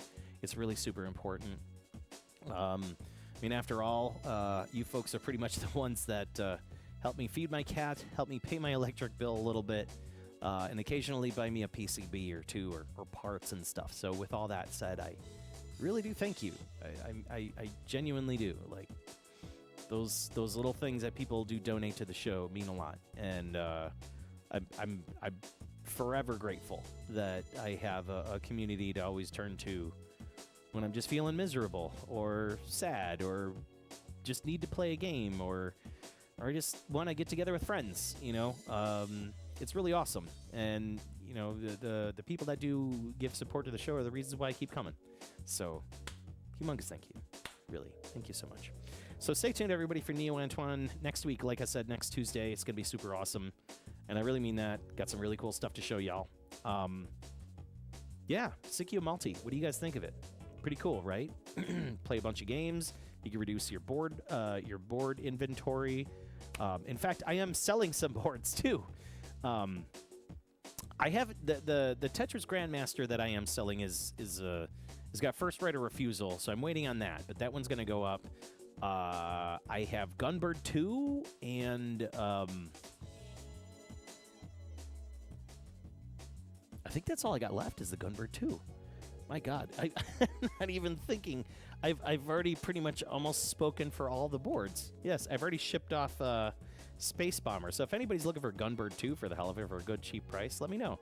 hit me up. You can find me on the Discord, !Discord in the chat, and you continue the conversation. I'm always in there pretty much every day, and I check in on all the messages. There's a real good community. And this week, that reminds me, this week we have a shmup challenge for the game of Ikaruga, right? So it's really important. If you guys are interested in getting into shmup challenges, we've got the really cool community doing that.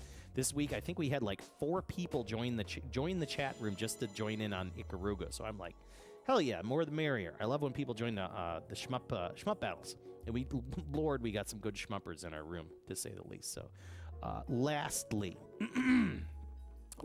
I do have a YouTube channel. It's free. I'm not looking to make money off of anything, but if you want to binge on previous months and years content, it is there. And it's exciting stuff. It's really good and exciting stuff. So if you want to take a look at like previous boards that I've played or games or events and things like that, like the fight to knock the other guy out, especially part 2 is really awesome. Super worth it. Dodonpaki High Score Kumite at your arcade next week? Maybe, Bedroom Bully. Maybe I should. Like a Kumite Dodonpachi. I need to do like a shmup battle. Like get like a bunch of shmuppers together and see. Like that would be kind of cool to get some people that are just like good with shmups. Just like 4. Maybe like 4 people, and then we'll just do like a rotate shmup battle. I think that'd be a lot of fun because we've had guests here before, and usually I always play the shmups because that's the majority of my collection. I think that'd be kind of fun. I think it'd be kind of fun to do that. But anyways, I'm out the door. I'm gonna leave everybody with Neo Antoine. Thanks for hanging out with me, and I'll see you next week for sure. I promise. You're right. Don't you be changing. I love you lots. I appreciate your support from the bottom of my heart. Pandemicade, the Chunks, Divine Kelly, and the friends. We out the door. Cheers, everybody. Stay tuned for Neo Antoine. Have a good night. Bye-bye.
Straight from the heart,